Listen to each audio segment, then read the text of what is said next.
Hello students, आज हम लोग करने जा रहे हैं केमिकल बॉन्डिंग और पीरियोडिक टेबल एक ही वीडियो में। ये दो चैप्टर्स काफी इंपॉर्टेंट है केवीपीवाई एसए के लिए, और इनऑर्गेनिक के जितने भी क्वेश्चंस आते हैं वो मेजरली इन्हीं दो चैप्टर से आते हैं, और इनमें जो ट्रेंड्स दिए रहते हैं वो याद रखना काफी जरूरी है। जो कंपैरिजन बेस्ड क्वेश्चंस आते हैं इन्हीं से आपको ज्यादातर क्वेश्चंस देखने को मिलेंगे। तो चलिए शुरू करते हैं। सबसे पहले पीरियोडिक टेबल के किसी भी मतलब nth पीरियड में जो ऑर्बिटल्स हमें देखने को मिलते हैं वो है ns, np, n-1d और n-2f। इनकी मदद से आप किसी भी एलिमेंट के इलेक्ट्रॉनिक कॉन्फ़िगरेशन को भी लिख सकते हैं। बस आपको नंबर ऑफ इलेक्ट्रॉन जो आप सुपरस्क्रिप्ट में लिखेंगे उन्हें चेंज कर देना है और आपको मिल जाएगा जो भी वहां का nth पीरियड के किसी एलिमेंट का इलेक्ट्रॉनिक कॉन्फ़िगरेशन है। उसके बाद है पीरियोडिक ट्रेंड्स। पीरियोडिक ट्रेंड्स में सबसे पहला आता है वेलेंसी। जैसा हम लोग जानते हैं कि वेलेंसी फर्स्ट ग्रुप में 1 होती है, सेकेंड ग्रुप में 2 होती है, बढ़ते बढ़ते 4 तक जाती है, फिर कम होते होते वो नोबल गैसेस में 0 हो जाती है। तो बस आपको यही याद रखना है कि यहां पर हम साइन नहीं देखते, सिर्फ मैग्नीट्यूड देखते हैं 1 2 3 4, और फिर वहां से 3 2 1 0 तक आते आते पहले इंक्रीज और फिर डिक्रीज करती है जब हम लेफ्ट से राइट जाते हैं एक पीरियड में। तो इसके साथ ही जब हम लोग नीचे जाते हैं किसी ग्रुप में तो वहां पर वैलेंसी सेम होती है, क्योंकि एक ग्रुप में जितने भी एलिमेंट्स होते हैं उन सभी का जो वैलेंसी होता है वो सेम आता है, जैसा हम लोग जानते भी हैं। उसके बाद है एटॉमिक रेडियाई। एटॉमिक रेडियाई जब हम लोग ग्रुप में ऊपर से नीचे आते हैं तो बढ़ता है, क्योंकि नंबर ऑफ शेल्स बढ़ जाते हैं। जैसा हम लोग जानते हैं एक ग्रुप के बाद एक ग्रुप में जब हम लोग ऊपर से नीचे आने लगते हैं तो वहां पर शेल्स बढ़ने के कारण ही अलग अलग एलिमेंट्स आते हैं, और ये शेल बढ़ने के कारण इलेक्ट्रॉन की दूरी बढ़ जाती है मेन जो न्यूक्लियस है उससे, और इसी से जो साइज होता है एटॉमिक रेडियाई जो होता है वो बढ़ जाता है। सिमिलरली जब हम लोग पीरियड में लेफ्ट से राइट जाते हैं तो हमें क्या देखने को मिलता है कि जो इफेक्टिव न्यूक्लियर चार्ज है वो बढ़ जा रहा है। मतलब न्यूक्लियर का जो चार्ज नॉर्मली इलेक्ट्रॉन पर लगता है वो थोड़ा कम होता है, जो हम लोग थ्योरेटिकली पढ़ते हैं, लेकिन वो भी कम होने लगता है जब हम लोग इधर से मतलब लेफ्ट से राइट जाते हैं। तो वो जो शील्डिंग होती है पिछले इलेक्ट्रॉन्स की वो कम हो जाती है, जिसके कारण इफेक्टिव न्यूक्लियर चार्ज बढ़ जाता है, और इस इफेक्टिव न्यूक्लियर चार्ज बढ़ने के कारण आउटर इलेक्ट्रॉन्स पर ज्यादा फोर्स लगता है और वो अंदर की तरफ आने लगते हैं किसी भी एटम में, किसी भी एलिमेंट में। तो इसके कारण वहां पर एटॉमिक रेडियाई कम होने लगती है। लेकिन इस ट्रेंड के मेजर एक्सेप्शंस हैं, आपको ये सभी एक्सेप्शंस याद रखने की जरूरत है। सबसे पहला है कि 13th ग्रुप में, जैसा हमने ऊपर पढ़ा था कि ग्रुप में नीचे जाते वक्त एटॉमिक रेडियाई बढ़ती है, लेकिन गैलियम की एटॉमिक रेडियाई एल्यूमिनियम से कम होती है। इसके साथ ही डी ब्लॉक में जैसा हम लोग ने पढ़ा था कि आगे जाते वक्त डिक्रीज होता है ऑर्डर, लेकिन ये डिक्रीज डी ब्लॉक में कुछ ही दूर तक देखा जाता है। उसके बाद आयरन, कोबाल्ट और निकल में सेम होती है एटॉमिक रेडियाई, और फिर कॉपर और जिंक में तो ये एटॉमिक रेडियाई बढ़ जाती है। इसका भी रीजन वही है, इफेक्टिव न्यूक्लियर चार्ज और पुअर शील्डिंग। पुअर शील्डिंग के कारण ही ये जो गैलियम और एल्यूमिनियम वाला ऑर्डर आ रहा था वो हो रहा था। होता क्या है कि जब यहां पर मान लीजिए न्यूक्लियस है और ऐसे इलेक्ट्रॉन्स लगे हुए हैं, तो इस इलेक्ट्रॉन पर जितना फोर्स लग रहा है वो कम हो जाता है, क्योंकि अंदर भी कुछ इलेक्ट्रॉन्स प्रेजेंट होते हैं। आप इसे एक दीवार की तरह मान सकते हैं। इस दीवार की बीच में खड़े होने के कारण बाहर वाले इलेक्ट्रॉन्स पर बहुत ज्यादा फोर्स नहीं लगा पाता। होता क्या है कि जब डी ऑर्बिटल्स में इलेक्ट्रॉन्स होते हैं तो ये शील्डिंग कम हो जाती है, जिसके कारण ये फोर्स बढ़ जाता है। हम इसे ऐसे देख सकते हैं कि दीवार में अगर छेद कर दिया जाए तो फोर्स लगाना आसान हो जाएगा। वही चीज यहां पर देखने को मिलता है कि डी ऑर्बिटल में जब इलेक्ट्रॉन्स होते हैं तो उस दीवार में छेद हो जाता है, इसीलिए फोर्स आसानी से लग पाता है और ये इलेक्ट्रॉन अंदर की तरफ खिंचा जाता है और एटॉमिक रेडियाई कम हो जाती है। आगे हम लोग देखें नोबल गैसेस में। नोबल गैसेस का जो साइज होता है वो बड़ा होता है 17 ग्रुप के एलिमेंट से। ये वही इफेक्टिव न्यूक्लियर चार्ज के कारण देखने को मिलता है। Similarly ionic radii of H-। देखिए होता क्या है, हमें पता है हाइड्रोजन स्मॉलेस्ट एटम है, इसमें एक ही प्रोटॉन और एक ही इलेक्ट्रॉन होता है। जब इस हाइड्रोजन में एक इलेक्ट्रॉन डालकर इसे देखिए जैसे एक प्रोटॉन होता है और यहां पर अगर हम लोग 2 इलेक्ट्रॉन्स इसके आसपास डाल दें तो इससे क्या होता है, इलेक्ट्रॉन टू प्रोटॉन रेशियो 2/1 आ जाता है। ये रेशियो बाकी कहीं भी नहीं देखा जाता। बाकी जगहों पर क्या होता है, मान लीजिए कहीं पर 18 इलेक्ट्रॉन्स हैं तो आप उसमें एक और जोड़ दीजिएगा तो 19 इलेक्ट्रॉन्स हो जाएंगे, लेकिन प्रोटॉन तो 18 ही रहा, मतलब वो रेशियो 1 के आसपास ही रहता है। हाइड्राइड आयन में होता क्या है कि ये रेशियो बहुत ज़्यादा बढ़ जाता है और ये 2:1 हो जाता है। इसके कारण इस आयन की साइज काफ़ी ज़्यादा हो जाती है और इतनी ज़्यादा हो जाती है कि ये फ्लोराइड और क्लोराइड आयन से भी बड़ा हो जाता है। अगला हमें देखने को मिलता है लैंथेनॉइड कॉन्ट्रैक्शन के फॉर्म में। यहाँ पर भी वही पुअर शील्डिंग इफेक्ट के कारण होता है। यहाँ पर क्या होता है कि एफ ऑर्बिटल्स में जो इलेक्ट्रॉन्स जाते हैं उनकी शील्डिंग काफ़ी कमज़ोर होती है। इसके कारण आप अगर पीरियोडिक टेबल खोल के देखेंगे तो लैंथेनाइड एलिमेंट्स को अलग कर दिया जाता है। उसके पहले जो लैंथेनम है वो ऊपर ही रहता है। उसके बाद जो 14 एलिमेंट्स आए हैं उनमें एफ ऑर्बिटल में आते हैं इलेक्ट्रॉन्स।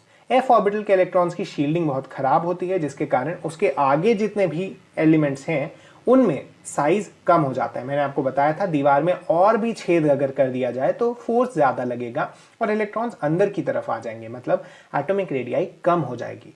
यही चीज पूरे F5D में देखने को मिलती है एफ इलेक्ट्रॉन्स के कारण, और इसी के कारण जो 5D की रेडियस होती है वो 4D के बराबर हो जाती है। लेकिन इसमें भी एक एक्सेप्शन है। यहाँ पर यट्रियम का जो साइज होता है वो छोटा होता है लैंथेनम के मुकाबले। ऐसा क्यों होता है? क्योंकि लैंथेनम में एफ इलेक्ट्रॉन्स नहीं होते हैं। आप एक बार उसे ध्यान से देखिएगा पीरियोडिक टेबल को तो आपको दिखेगा कि लैंथेनम में एफ इलेक्ट्रॉन्स नहीं है। लैंथेनम के बाद जो आते हैं एलिमेंट्स उनमें एफ इलेक्ट्रॉन्स पाए जाते हैं। आगे हम लोग बढ़ते हैं आयोनाइजेशन एनर्जी या फिर आयोनाइजेशन एंथैल्पी की तरफ। तो इसमें डिफरेंस क्या है एनर्जी और एंथैल्पी में? आयोनाइजेशन एनर्जी हमेशा 0 केल्विन पर देखी जाती है, जिसे एब्सोल्यूट जीरो टेम्परेचर कहा जाता है, उस पर आयोनाइजेशन एनर्जी देखी जाती है। लेकिन आयोनाइजेशन एंथैल्पी हम किसी भी टेम्परेचर पर देख सकते हैं। इनके बीच में जो रिलेशनशिप होता है वो आप थर्मोडायनेमिक्स वाले चैप्टर में थोड़ा डिटेल में पढ़ेंगे, वो बहुत जरूरी नहीं होता है। अब बस अभी जानकर रख लें कि आयोनाइजेशन एनर्जी 0 केल्विन पर मेजर की जाती है। आयोनाइजेशन एनर्जी हम जब पीरियड में लेफ्ट से राइट जाते हैं तो बढ़ती है और जब ग्रुप में ऊपर से नीचे आते हैं तो कम होती है। इसके कारण कुछ एक्स्ट्रा प्रॉपर्टीज भी देखने को मिलती है। जैसा आप जानते हैं लेफ्ट से राइट जाने में नॉन मेटेलिक कैरेक्टर बढ़ता है और ऊपर से नीचे आने में मेटेलिक कैरेक्टर बढ़ता है। इसके कारण इसका जो कारण है वो यही है कि जब हम किसी एलिमेंट से इलेक्ट्रॉन को बाहर निकाल रहे हैं तो हमें जितनी एनर्जी लग रही है उसे ही आयोनाइजेशन एनर्जी कहते हैं। यही चीज आप यहां देख सकते हैं कि एल्यूमिनियम का गैलियम के बराबर होता है। इसमें कुछ मेजर एक्सेप्शंस हैं कि एल्यूमिनियम का गैलियम के बराबर होता है। ऊपर जो हमने रीजन दिया था पुअर शील्डिंग वाला वही होता है इसका कारण। इंडियम का थैलियम से कम होता है और टिन का लेड से कम होता है। ये दोनों एंड में आते हैं। आप देखेंगे अगर पीरियोडिक टेबल को तो वहां पर आप देख सकते हैं कि इंडियम का थैलियम से कम और टिन का लेड से कम होता है आयोनाइजेशन एंथैल्पी। सेकेंड ग्रुप का 13th ग्रुप के मुकाबले ज्यादा होता है। आप इनका रीजन आसानी से देख सकते हैं। जब आप पीरियोडिक टेबल एक बार खोलिएगा, आपको पीरियोडिक टेबल याद होना चाहिए असल में इस चैप्टर को पढ़ने के लिए। जब आप पीरियोडिक टेबल देखिएगा तो आपको दिखेगा कि सेकेंड ग्रुप के एलिमेंट से अगर हम इलेक्ट्रॉन्स निकाल देंगे तो वहां पर जो स्टेबिलिटी है वो कम हो जाएगी। होता क्या है 1s2 या फिर ns2 में अगर इलेक्ट्रॉन्स हैं तो ये फेयरली स्टेबल माना जाता है। अगर इससे हम ns1 में कन्वर्ट कर दें तो ये फील्ड ऑर्बिटल तो हट गया। इसके कारण क्या होता है कि स्टेबिलिटी लूज हो जाती है। वहीं जो 13 ग्रुप में है वो देखिए ns2 np1, यहां से अगर एक इलेक्ट्रॉन हटा देंगे तो काफी स्टेबल कॉन्फ़िगरेशन आ जाता है।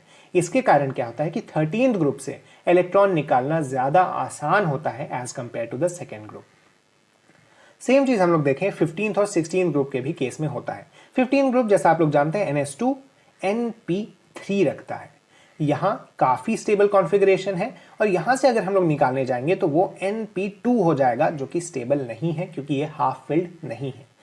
वैसे ही 16th ग्रुप में ns2 np4 होता है। यहां से अगर निकालेंगे तो np3 बनेगा। ये हाफ फिल्ड है और हम लोग जानते हैं, हमने क्लास 10th में भी इसके बारे में पढ़ा है कि half filled orbitals are much much stable as compare to general orbitals.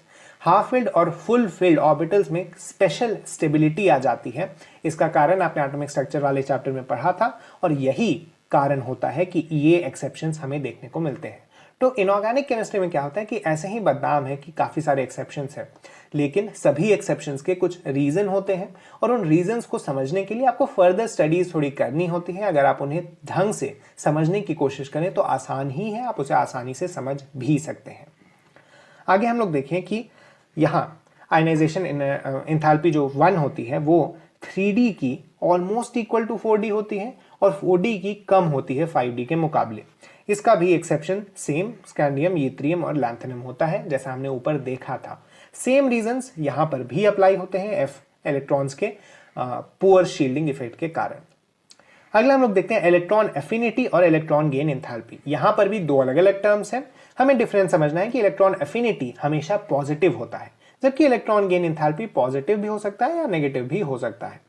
यहां पर जब हम लोग लेफ्ट से राइट जाते हैं पीरियड में तो इंक्रीज करता है इलेक्ट्रॉन एफिनिटी, और ऊपर से नीचे आते हैं तो डिक्रीज करता है इलेक्ट्रॉन एफिनिटी। जैसा हम लोग जानते हैं, जब हम किसी एलिमेंट को इलेक्ट्रॉन देंगे तब वहां पर कितनी एनर्जी रिलीज होगी, इसे कहते हैं इलेक्ट्रॉन एफिनिटी या इलेक्ट्रॉन गेन एंथैल्पी।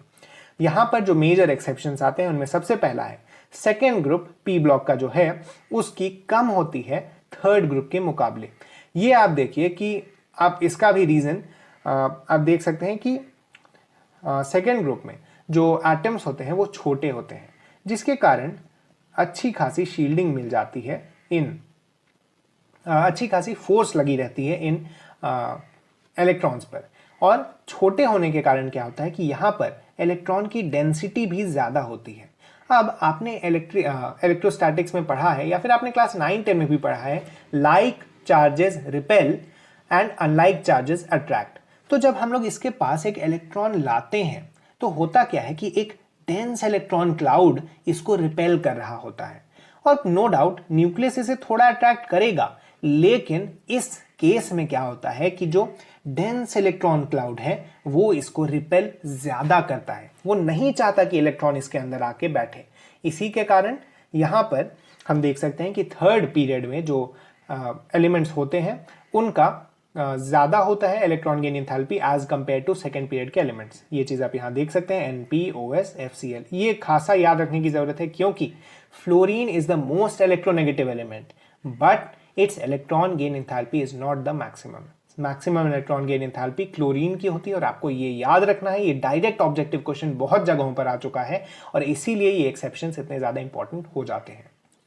आगे हम देखें, इलेक्ट्रॉन एफिनिटी अल्कली मेटल्स की ज्यादा होती है electron affinity of as compare to alkaline earth metals. Similar यहाँ पे रीजन है कि NS1 होता है अल्कली मेटल्स का, जैसा हम लोग जानते हैं, और अल्कलाइन अर्थ मेटल्स का NS2 होता है। जब हम इनमें इलेक्ट्रॉन डालेंगे तो ये NS1 से NS2 हो जाएगा, जबकि ये NS2 से NS2 NP1 हो जाएगा। यहां पर जो इसको स्टेबिलिटी मिल रही थी एक फुलफिल्ड ऑर्बिटल के कारण वो लूज हो गई, जबकि ये स्टेबल हो गया क्योंकि इसे मिल गया एक फुलफिल्ड ऑर्बिटल। तो इसी कारण से जो फर्स्ट ग्रुप की होती है, मतलब अल्कली मेटल्स की जो होती है, वो ज्यादा होती है अल्कलाइन अर्थ मेटल्स के कंपैरिजन में। ऐसे ही यहां पर कार्बन, सिलिकॉन, जर्मेनियम और टिन की ज्यादा होती है नाइट्रोजन, फास्फोरस, एस्टेटीन और लेड के मुकाबले, स्टीबियम के मुकाबले। होता क्या है कि यहां पर भी नाइट्रोजन, फास्फोरस, एस्टेटीन और स्टीबियम में जो हाफ फिल्ड ऑर्बिटल था NP3 जो था वो लूज हो जा रहा है क्योंकि इसे NP4 बनाना पड़ रहा है, जबकि कार्बन, सिलिकॉन, जर्मेनियम और टिन में NP2 से NP3 बनाना पड़ रहा है। तो यहां पर आप देखें कि एक हाफ फिल्ड ऑर्बिटल आने के कारण स्टेबिलिटी आ जा रही है, जबकि यहां पर हाफ फिल्ड ऑर्बिटल हटने के कारण स्टेबिलिटी लूज हो जा रही है। इसी के कारण क्या होता है कि ये एक्सेप्शन अराइज होता है, जहां पर जो 14 ग्रुप के एलिमेंट्स हैं उनकी इलेक्ट्रॉन गेन एंथैल्पी ज्यादा होती है 15 ग्रुप के मुकाबले। आगे हम लोग देखें कि पॉजिटिव इलेक्ट्रॉन गेन एंथैल्पी किस में देखने को मिलती है। तो इनर्ट गैसेस में, आपको पता है इनर्ट गैसेस काफी स्टेबल होते हैं एक फुल फिल्ड ऑर्बिटल के कारण। इसी इनर्ट गैस में जब हम लोग इलेक्ट्रॉन डालना चाहते हैं तो वो नहीं एक्सेप्ट करता। बाकी केसेस में क्या होता है, आपने थर्मोडायनेमिक्स में थोड़ा बहुत इसके बारे में पढ़ा होगा, पॉजिटिव एंथैल्पी का मतलब एनर्जी दी जा रही है, नेगेटिव एंथैल्पी का मतलब एनर्जी निकल रही है। तो यही चीज है यहाँ पर कि ज्यादातर केसेस में क्या देखा जाता है कि जब हम लोग इलेक्ट्रॉन डालते हैं तो एनर्जी रिलीज हो जाती है, वो इलेक्ट्रॉन को लेता है और वहां स्टेबिलिटी आने के कारण थोड़ी एनर्जी रिलीज हो जाती है। लेकिन कुछ केसेस ऐसे हैं जहां पर हमें ऊपर से एनर्जी डालना पड़ता है इलेक्ट्रॉन अगर हमें ऐड करना है तो। उसी का एक एग्जांपल है इनर्ट गैसेस, क्योंकि ये बहुत ज्यादा स्टेबल है, इसीलिए जब हम लोग इनमें इलेक्ट्रॉन्स डालने की कोशिश करते हैं तो यहाँ पर स्टेबिलिटी लूज होने के कारण हमें और एनर्जी डालनी पड़ती है। सिमिलरली अल्कलाइन अर्थ मेटल्स, जैसा मैंने आपको बताया, इनकी इलेक्ट्रॉन क्लाउड जो होती है वो काफ़ी डेंस होती है और सिमिलरली इनमें NS2 से हटकर NS2 NP1 हो जा रहा है, इसीलिए यहाँ पर देखा जाता है कि यहाँ पर भी हमें एनर्जी ऊपर से डालनी पड़ती है। सिमिलरली नाइट्रोजन, ये 15th ग्रुप में सिर्फ नाइट्रोजन में ऐसा देखा जाता है कि यहाँ पर एनर्जी डालनी पड़ती है, मतलब यहाँ पर डेल्टा H पॉजिटिव होता है। आगे हम लोग बढ़ते हैं इलेक्ट्रोनेगेटिविटी की तरफ। इलेक्ट्रोनेगेटिविटी, जैसा मैंने आपको बताया, एक पीरियड लेफ्ट से राइट जाने में इंक्रीज करती है और एक ग्रुप में ऊपर से नीचे आने पर डिक्रीज करती है। इलेक्ट्रोनेगेटिविटी काफ़ी सिमिलर है इलेक्ट्रॉन अफिनिटी से, और यहाँ पर बस आपको ये याद रखना है कि फ्लोरीन सबसे ज़्यादा इलेक्ट्रोनेगेटिव कंपाउंड है, एलिमेंट है, और फ्लोरीन के बाद ऑक्सीजन, ऑक्सीजन के बाद क्लोरीन, क्लोरीन के बाद नाइट्रोजन, उसके बाद ब्रोमीन, आयोडीन, सल्फर, फिर कार्बन, फॉस्फोरस, हाइड्रोजन और फिर बोरॉन और सिलिकॉन। ये ऑर्डर आप याद रख ही लें तो बेहतर है। इसके साथ ही आप ये भी याद रख लें कि किस एलिमेंट की कितनी होती है इलेक्ट्रोनेगेटिविटी। ये आपको बॉन्डिंग में थोड़ा हेल्प करेगा। बॉन्डिंग के कुछ कॉन्सेप्ट्स को आप इलेक्ट्रोनेगेटिविटी जाने बिना नहीं कर सकते हैं, इसीलिए आप इसे अगर जितना जल्दी याद कर सके वो बेहतर होगा। इसके साथ ही अगर हम ऑक्सीडेशन स्टेट बढ़ा दें तो हमें इलेक्ट्रोनेगेटिविटी बढ़ती हुई दिखती है, और अगर %S कैरेक्टर भी बढ़ जाए तो इलेक्ट्रोनेगेटिविटी बढ़ जाती है। ऑक्सीडेशन स्टेट बढ़ने के कारण इलेक्ट्रोनेगेटिविटी बढ़ने के कुछ इफेक्ट्स हमें देखने को मिलते हैं कि ज़्यादा एसिडिक हो जाते हैं कुछ एसिड्स, या फिर बेसिसिटी कम हो जाती है कुछ एसिड्स की। तो ये सारी चीज़ें आप पढ़ेंगे आगे, आप जब पढ़ेंगे इन एसिड्स के बारे में तो आप वहाँ पर देखेंगे कि कैसे ऑक्सीडेशन स्टेट बढ़ने से इलेक्ट्रोनेगेटिविटी बढ़ती है और उसके कारण कई सारे इफेक्ट्स हमें देखने को मिलते हैं। उसके बाद है लैटिस एनर्जी। तो लैटिस एनर्जी डायरेक्टली प्रोपोर्शनल होता है चार्ज बाई साइज के। स्मॉलर आयंस में देखा जाता है कि ज्यादा होती है लैटिस एनर्जी ज्यादातर केसेस में। इसी के कारण LiX, NaX, KX, RBX और CSX नाम के अगर आपको कंपाउंड्स दे दिए जाएं तो उसमें आप डायरेक्टली कंपैरिजन करिएगा कि जो छोटा है उसी की लैटिस एनर्जी सबसे ज्यादा है। Similarly MF, MCl, MBr, Mi, क्योंकि फ्लोरीन सबसे छोटा है, क्योंकि फ्लोराइड आयन सबसे छोटा होगा, इसीलिए इसकी भी सबसे ज्यादा होती है लैटिस एनर्जी। आगे हम लोग देखें हाइड्रेशन एनर्जी। हाइड्रेशन एनर्जी भी सिमिलर है, इसमें भी चार्ज बाई एरिया के प्रोपोर्शनल होता है। ये भी सबसे छोटे वाले की ही सबसे ज्यादा होती है। हाइड्रेशन एनर्जी क्या होता है कि जब हम लोग किसी आयन को पानी में डालते हैं तो ये सराउंड हो जाता है। जैसा हम जानते हैं कि पानी एक पोलर मॉलिक्यूल है, मतलब इसमें डाइपोल का फॉर्मेशन हो जाता है और इस तरह से नेगेटिव चार्ज जो है इसका वो पास आ जाता है और इसको स्टेबलाइज करने की कोशिश करता है। इसी स्टेबिलिटी के कारण जो एनर्जी रिलीज होती है उसे हाइड्रेशन एनर्जी कहते हैं। इसके साथ ही एक दूसरी चीज आती है आयोनिक मोबिलिटी। जब हम लोग किसी आयन को पानी में या किसी भी सॉल्वेंट में डालते हैं तो वो कितना मोबाइल है, मतलब वो कितनी आसानी से जा सकता है, इधर उधर घूम सकता है। ये प्रॉपर्टीज आपको आगे ऑर्गेनिक केमिस्ट्री वगैरह में भी काम आती हैं, तो आपको याद रहना चाहिए। हाइड्रेशन एनर्जी के इनवर्सली प्रोपोर्शनल होता है, मतलब जैसा हमने देखा था कि किसी आयन पर अगर बहुत ज्यादा वाटर मॉलिक्यूल्स लग जाएं आकर तो फिर ये कैसे मूव करेगा, ये तो काफी भारी हो गया, मतलब इसका बल्क मास काफी ज्यादा बढ़ गया, इसको मूव करने में काफी दिक्कत आएगी। और इसीलिए जो छोटे आयंस होते हैं जिनमें हाइड्रेशन ज्यादा हो रहा था उनकी आयोनिक मोबिलिटी कम हो जाती है। ये आपको याद रखने की जरूरत है क्योंकि ये आपको आगे के प्रॉपर्टीज को भी समझने में हेल्प करेगा। अगला हम लोग आते हैं बॉन्डिंग में। बॉन्डिंग में आप जानते हैं सबसे बेसिक थ्योरी है ल्यूइस थ्योरी। ये बोलती है कि कंप्लीट ऑक्टेट करना चाहता है हर एलिमेंट और इसीलिए आयंस की भी फॉर्मेशन होती है, इसीलिए आयोनिक बॉन्ड्स भी फॉर्म होते हैं, इसीलिए कोवेलेंट बॉन्ड्स भी फॉर्म होते हैं। तो इन सभी चीज़ों को ल्यूइस थ्योरी के अंदर हम पढ़ते हैं। उसके बाद है फॉर्मल चार्ज। फॉर्मल चार्ज का एक फॉर्मूला है, वैसे ये फॉर्मूला आपको बहुत काम का नहीं है, आप देख कर ही बता सकते हैं कि इसकी फॉर्मल चार्ज क्या है अगर आप थोड़ा अच्छे से प्रैक्टिस कर लें तो। उसके बाद है रेजोनेंस। रेजोनेंस एक इफेक्ट है जिसके कारण जो बॉन्ड्स होते हैं, जैसा हम लोग जानते हैं कि बॉन्ड्स असल में स्ट्रेट लाइंस की तरह नहीं होते, वो इलेक्ट्रॉन के क्लाउड होते हैं। इन्हीं क्लाउड्स के डिस्प्लेसमेंट होती रहती है एक जगह से दूसरी जगह। हम कह सकते हैं कि इलेक्ट्रॉन्स भागते रहते हैं एक से दूसरे बॉन्ड में। इसी के कारण क्या होता है कि हमें दिखता तो है कि SO4 2- का स्ट्रक्चर ऐसा है, लेकिन ये होता क्या है कि S के साथ 4 ऑक्सीजन जुड़े हैं और इनमें कभी ऐसा तो कभी ऐसा तो कभी ऐसे अलग अलग टाइम पर अलग अलग जगहों पर इलेक्ट्रॉन होता है और इस तरह से बॉन्ड्स बनती हैं। यही स्ट्रक्चर एक्चुअल उसका स्ट्रक्चर है, एक्चुअल रिप्रेजेंटेशन है SO4 2- का, लेकिन हम इसे पेपर पर अच्छे से रिप्रेजेंट नहीं कर सकते, इसीलिए हम लोग कैनोनिकल फॉर्म्स बनाते हैं इसके इस तरह के। इससे हम लोग पहचान सकते हैं कि बॉन्ड ऑर्डर जो होता है, मतलब कितनी बॉन्ड बनी है सल्फर और ऑक्सीजन के बीच में, ये समझने के लिए हम बस इसके दो, इसका एक और इसका एक, चारों को ऐड करें, और क्योंकि ये 4 जगह बने हैं तो इसे डिवाइडेड बाय 4 कर दें तो हमें 1.5 मिल जाता है। इस तरह से हम लोग बॉन्ड ऑर्डर फाइंड कर सकते हैं जब भी रेजोनेंस हो रहा हो तब। उसके बाद है आयोनिक बॉन्ड। तो आयोनिक बॉन्ड इलेक्ट्रोस्टैटिक फोर्स से बनता है। जैसे हम लोग NaCl जैसे कंपाउंड्स को जानते हैं, इसमें क्या होता है, एक पॉजिटिव सेंटर होता है, एक नेगेटिव सेंटर होता है, और ये दोनों इलेक्ट्रोस्टैटिक बॉन्ड से जुड़े होते हैं। ये बॉन्ड जैसा आपने फिजिक्स में पढ़ा भी है कि बनते हैं दो चार्जेस के बीच में, और क्योंकि ये अनलाइक चार्जेस हैं तो ये एक दूसरे को अट्रैक्ट कर रहे होते हैं, इसीलिए ये बॉन्ड्स काफी स्ट्रांग हो जाते हैं। इनकी स्टेबिलिटी डिपेंड होती है negative value of delta H formation. आपने पढ़ा है थर्मोडायनेमिक्स में कि जितना भी ज्यादा डेल्टा H होगा नेगेटिव की तरफ, उतनी ही स्टेबिलिटी मिलेगी। मतलब किसी सिस्टम से जितनी ज्यादा एनर्जी निकाल दी जाए वो सिस्टम उतना ही ज्यादा स्टेबल हो जाता है। यही चीज यहां पर लिखी हुई है कि इसका negative of delta H formation से हम इसकी स्टेबिलिटी कंपेयर कर सकते हैं। आप जब थर्मोडायनेमिक्स पढ़िएगा उसमें एक थर्मोकेमिस्ट्री नाम का टॉपिक आता है, उसमें हमें डेल्टा H फॉर्मेशन फाइंड करना होता है, तो वहां से आप देख सकते हैं कि कैसे अलग अलग आयोनिक कंपाउंड्स में ये चीज होती है। उसके साथ ही आयोनिक कैरेक्टर भी उसी के प्रोपोर्शनल होता है।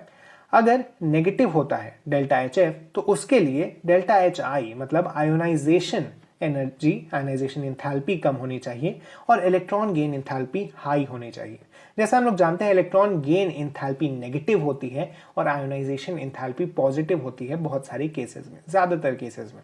तो पॉजिटिव वैल्यू को कम कर दें और नेगेटिव वैल्यू को अगर बढ़ा दें तो हमें ज्यादा नेगेटिव मिलने के चांसेस हैं। इसके साथ ही लैटिस एंथैल्पी भी हाई होनी चाहिए। लैटिस क्या होता है इसके बारे में आप लोग पढ़ेंगे। लैटिस कुछ नहीं है, बस एक रिप्रेजेंटेशन है। हम ऐसे अगर रिप्रेजेंट कर दें NaCl के स्ट्रक्चर को तो इसे ही हम लैटिस कहते हैं। मान लीजिए इस तरह से हमें क्यूब बनाकर बोल दें कि एक में Na है, एक में Cl है, फिर एक में Na है, एक में Cl है, तो इसे लैटिस कहते हैं।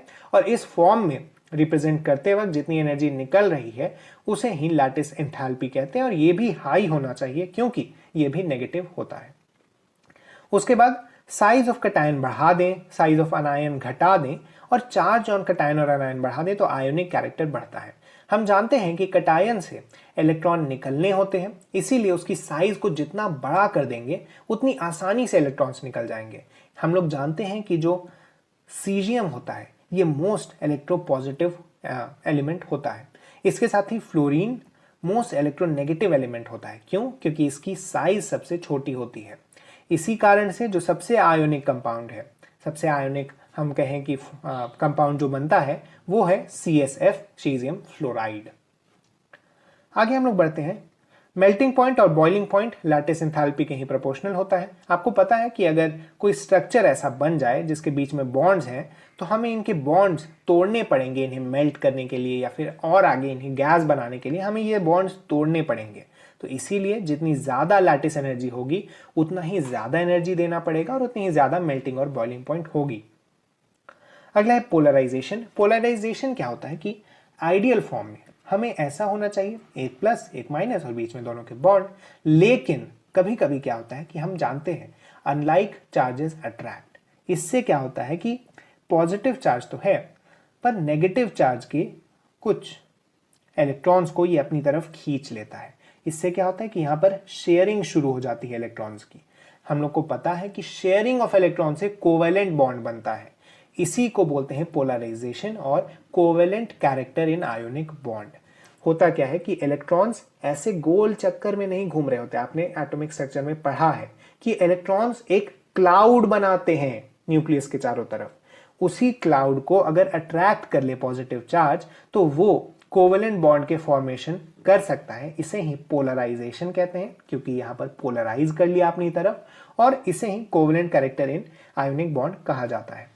इसके लिए साइज ऑफ कटायन छोटा होना चाहिए, साइज ऑफ अनायन बड़ा होना चाहिए। देखिए आयन का क्लाउड, अनायन का क्लाउड जितना बड़ा होगा और कटायन जितना छोटा होगा, ये इस क्लाउड को उतनी ही आसानी से खींच पाएगा। इसीलिए यहाँ पर जो कैरेक्टरिस्टिक्स हैं वो उल्टे होते हैं इनके। ऊपर हमने आयोनिक कैरेक्टर का देखा था, उसके अगर उल्टा कर दिया जाए कैरेक्टरिस्टिक्स को तो हमें ये मिल जाता है। इसके साथ ही चार्ज भी बढ़ना चाहिए। ये देखा गया है कि चार्ज बढ़ाने से ये कोवेलेंट कैरेक्टर बढ़ जाता है। हमने ऊपर देखा था कि आयोनिक कैरेक्टर भी बढ़ रहा है, लेकिन उसके कंपैरिजन में अगर हम चार्ज बढ़ाते हैं तो कोवेलेंट कैरेक्टर की बढ़ने की टेंडेंसी ज्यादा होती है। ये चीज आपको याद रखना है, क्योंकि क्वेश्चंस में आपको कोवेलेंट कैरेक्टर भी कंपेयर करने के लिए दिया जा सकता है। आगे हम लोग देखें pseudo noble gases, pseudo noble configuration जो होता है वो नोबल कॉन्फ़िगरेशन के मुकाबले ज्यादा पोलराइजेशन करता है। होता क्या है कि डी ब्लॉक में जब हम D10 अचीव कर लेता है कोई भी एलिमेंट या फिर कोई भी आयन, जैसे Cu+, ये D10 अचीव कर लेता है, तो इससे जो पोलराइजेशन होती है वो Na+, जो कि original 8 electrons in the outer most और शेल वाला कॉन्फ़िगरेशन, मतलब नोबल गैस वाला जो कॉन्फ़िगरेशन है, उसके मुकाबले ये D10 वाला ज्यादा पोलराइजेशन कर पाता है। इसीलिए क्या होता है कि जो डी ब्लॉक के अगर कोई कंपाउंड दे दिया जाए और उसके सामने अगर P या S ब्लॉक का कोई कंपाउंड दे दिया जाए तो D ब्लॉक वाले में कोवेलेंट कैरेक्टर ज्यादा होगा, पोलराइजेशन ज्यादा होगा। अगला है पोलराइजिंग पावर। D ब्लॉक में कैसे होती है, तो D1 से D9 तक बढ़ती है और फिर D9 का D10 के मुकाबले ज्यादा होता है। D10 में क्योंकि एक स्टेबिलिटी आ जाती है अलग, इसीलिए D10 में जो खींचने की, इलेक्ट्रॉन्स को अपनी तरफ अट्रैक्ट करने की टेंडेंसी होती है वो भी कम हो जाती है और इसीलिए इसमें उतना ज्यादा पोलराइजेशन देखने को नहीं मिलता। इसमें एक एक्सेप्शन है, Be2+ का Al3+ के मुकाबले ज्यादा होता है। हमने ऊपर पढ़ा था कि चार्ज बढ़ने से पोलराइजेशन बढ़ जाता है, लेकिन Be2+ में क्या देखा जाता है कि इसकी पोलराइजेशन टेंडेंसी Al3+ के मुकाबले ज्यादा है। यहां पर वो साइज वाला फैक्टर काम में आता है और यहां पर चार्ज बाई साइज के रेशियो के मुकाबले ये फैक्टर देखने को मिलता है, ये एक्सेप्शन देखने को मिलता है। जैसा मैंने आपको बताया, एक्सेप्शंस के रीजंस होते हैं, अगर आप रीजंस को समझते हैं तो आपको एक्सेप्शंस पढ़ने में ज्यादा आसानी हो जाती है। आगे हम लोग बढ़ते हैं 3D, 4D और 5D में। जब हम लोग नीचे की तरफ जाते हैं तो पोलराइजेशन पावर बढ़ जाती है, क्योंकि Z इफेक्टिव बढ़ जाता है। Z इफेक्टिव के बारे में हमने ऊपर बात की थी, ये वो इफेक्टिव न्यूक्लियर चार्ज है जो कि लगता है आउटर मोस्ट इलेक्ट्रॉन्स पर। इसके बाद है पोलराइजेबिलिटी। पोलराइजेबिलिटी अनायंस में देखी जाती है। ऊपर कटायंस में हमने देखा था पोलराइजिंग पावर, कितने अच्छे तरीके से वो अनायन को पोलराइज कर सकता है। अनायंस में देखा जाता है पोलराइजेबिलिटी, मतलब कितने अच्छे तरीके से वो पोलराइज हो सकता है। यहां पर पोलराइजेबिलिटी डायरेक्टली प्रोपोर्शनल होती है साइज की और चार्ज की। जैसा हमने ऊपर देखा अभी कि अनायंस की अगर साइज बड़ी हो जाए या अनायंस पर अगर चार्ज बड़ा हो जाए तो उसके कारण पोलराइजेबिलिटी बढ़ जाती है। ये हमें देखने को मिलता है इस ऑर्डर में, सबसे ज्यादा P3-, फिर S2-, O2-। O2- का ऑलमोस्ट सिमिलर होता है I- से, क्योंकि यहाँ चार्ज और साइज दोनों को देखना है। उसका Br-, फिर Cl- और सबसे कम F- में। F- सबसे छोटा आयन होता है जैसा हम लोग जानते हैं, और इसी के वजह से इसकी जो आयोनिक कैरेक्टर होती है वो सबसे ज्यादा होती है और कोवेलेंट कैरेक्टर सबसे कम होती है। आगे हम लोग देखें कि मोनो एटॉमिक का ज्यादा होता है पॉली एटॉमिक के मुकाबले। मतलब अगर O2- कहीं दिया हुआ है और उसके सामने CO3-, PO4-, SO2- जैसे अगर सामने उसके आयंस दिए हुए होते हैं तो हर बार O2- का ज्यादा होगा पोलराइजेबिलिटी। अगला हम लोग बढ़ते हैं VSEPR की तरफ। VSEPR की जो थ्योरी है वो हमें समझने में हेल्प करती है कि किस तरह से एक कंपाउंड में अलग अलग एटम्स सिचुएटेड होते हैं, अलग अलग एटम्स किस तरह से स्ट्रक्चर बनाते हैं उस कंपाउंड का। VSEPR थ्योरी मेनली एक कॉन्सेप्ट पर बेस्ड होती है कि जितना कम इलेक्ट्रॉन्स के बीच रिपल्शन होगा उतना ही बेहतर। जैसा हम लोग जानते हैं लाइट चार्जेस रिपेल करना पसंद करती हैं और इसीलिए उनके बीच की रिपल्शन को कम करने के लिए जिस भी तरह से इलेक्ट्रॉन्स को रखा जाए ये उतना ही बेटर रिजल्ट देता है और उसी तरह से हम लोग स्ट्रक्चर बनाते हैं। तो इसमें होता क्या है कि माना जाता है कि लोन पेयर की रिपल्शन ज्यादा होती है लोन पेयर बॉन्ड पेयर से, और बॉन्ड पेयर की रिपल्शन उससे भी कम होती है। सबसे कम बॉन्ड पेयर की रिपल्शन, उससे ज्यादा लोन पेयर बॉन्ड पेयर, और सबसे ज्यादा लोन पेयर की रिपल्शन।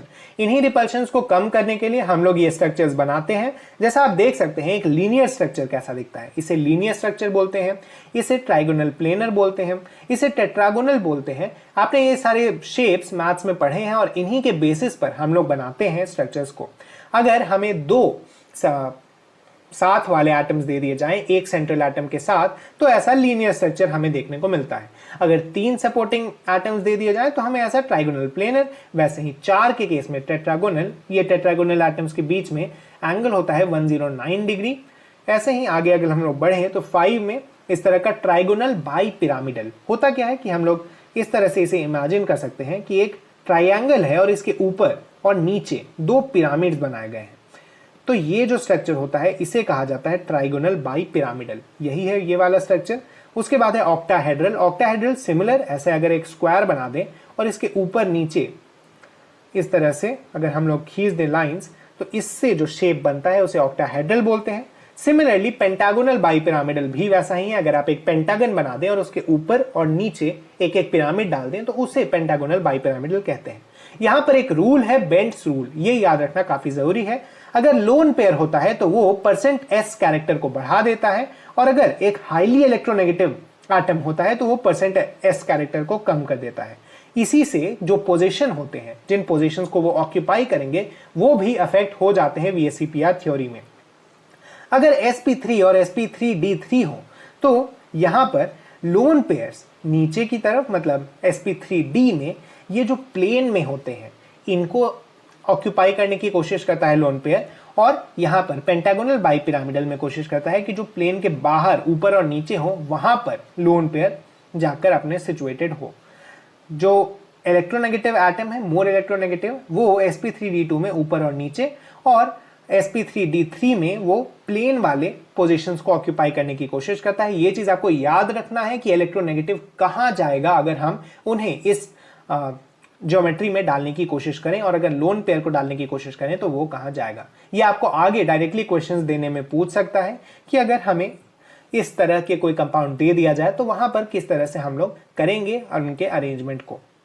उसके बाद है कि XEF6 में एक एक्सेप्शन देखने को मिलता है कि आपको जनरली उम्मीद, अगर आप इसको देखेंगे तो आपको लगेगा कि इस तरह का पेंटागोनल बाई पिरामिडल बनना चाहिए, लेकिन इस केस में क्या होता है कि लोन पेयर यहां से निकलकर इधर उधर स्प्रेड कर जाता है, जिसके कारण ये डिस्टॉर्टेड ऑक्टाहेड्रल बना देता है। ये डिस्टॉर्टेड ऑक्टाहेड्रल बनने के कारण एक ऑक्टाहेड्रॉन बन जाता है और लोन पेयर सिचुएटेड होता है अलग अलग जगहों पर। मतलब ये पूरा ऑक्टाहेड्रल नहीं है, लोन पेयर का क्लाउड इधर उधर छितराए हुए हैं, अलग अलग जगहों पर स्प्रेड है। उसके बाद है NH3 ज्यादा पोलर है NF3 के मुकाबले। होता क्या है कि NH3 में लोन पेयर जिस तरफ खींच रहा होता है उसी तरफ नाइट्रोजन हाइड्रोजन बॉन्ड भी खींच रही होती है। मतलब दोनों की पोलराइजिंग जो हो रही है टेंडेंसी वो सिमिलर डायरेक्शन में है। जबकि NF3 में देखा जाता है कि लोन पेयर तो ऊपर की तरफ खींच रहा है, लेकिन जो फ्लोराइड के बॉन्ड्स हैं वो इलेक्ट्रॉन को नीचे की तरफ खींच रहे हैं। तो जो नेट इफेक्ट आ रहा है वो NH3 में ज्यादा आता है एज कंपेयर टू NF3। इसी के साथ VBT खत्म हुआ, अगला हम लोग बढ़ते हैं VSEPR खत्म हुआ, अगला हम लोग बढ़ते हैं VBT की तरफ। VBT में क्या है कि हम लोग यहाँ पर इलेक्ट्रॉन क्लाउड्स कंसिडर करते हैं बॉन्ड फॉर्मेशन के लिए। ऊपर हमने देखा कि लुइस कंसिडर कर रहे थे एक कंप्लीट ऑक्टेट, उसके बाद VSEPR कंसिडर कर रहा था लाइंस, ज्योमेट्री, इलेक्ट्रॉन्स के बीच का रिपल्शन।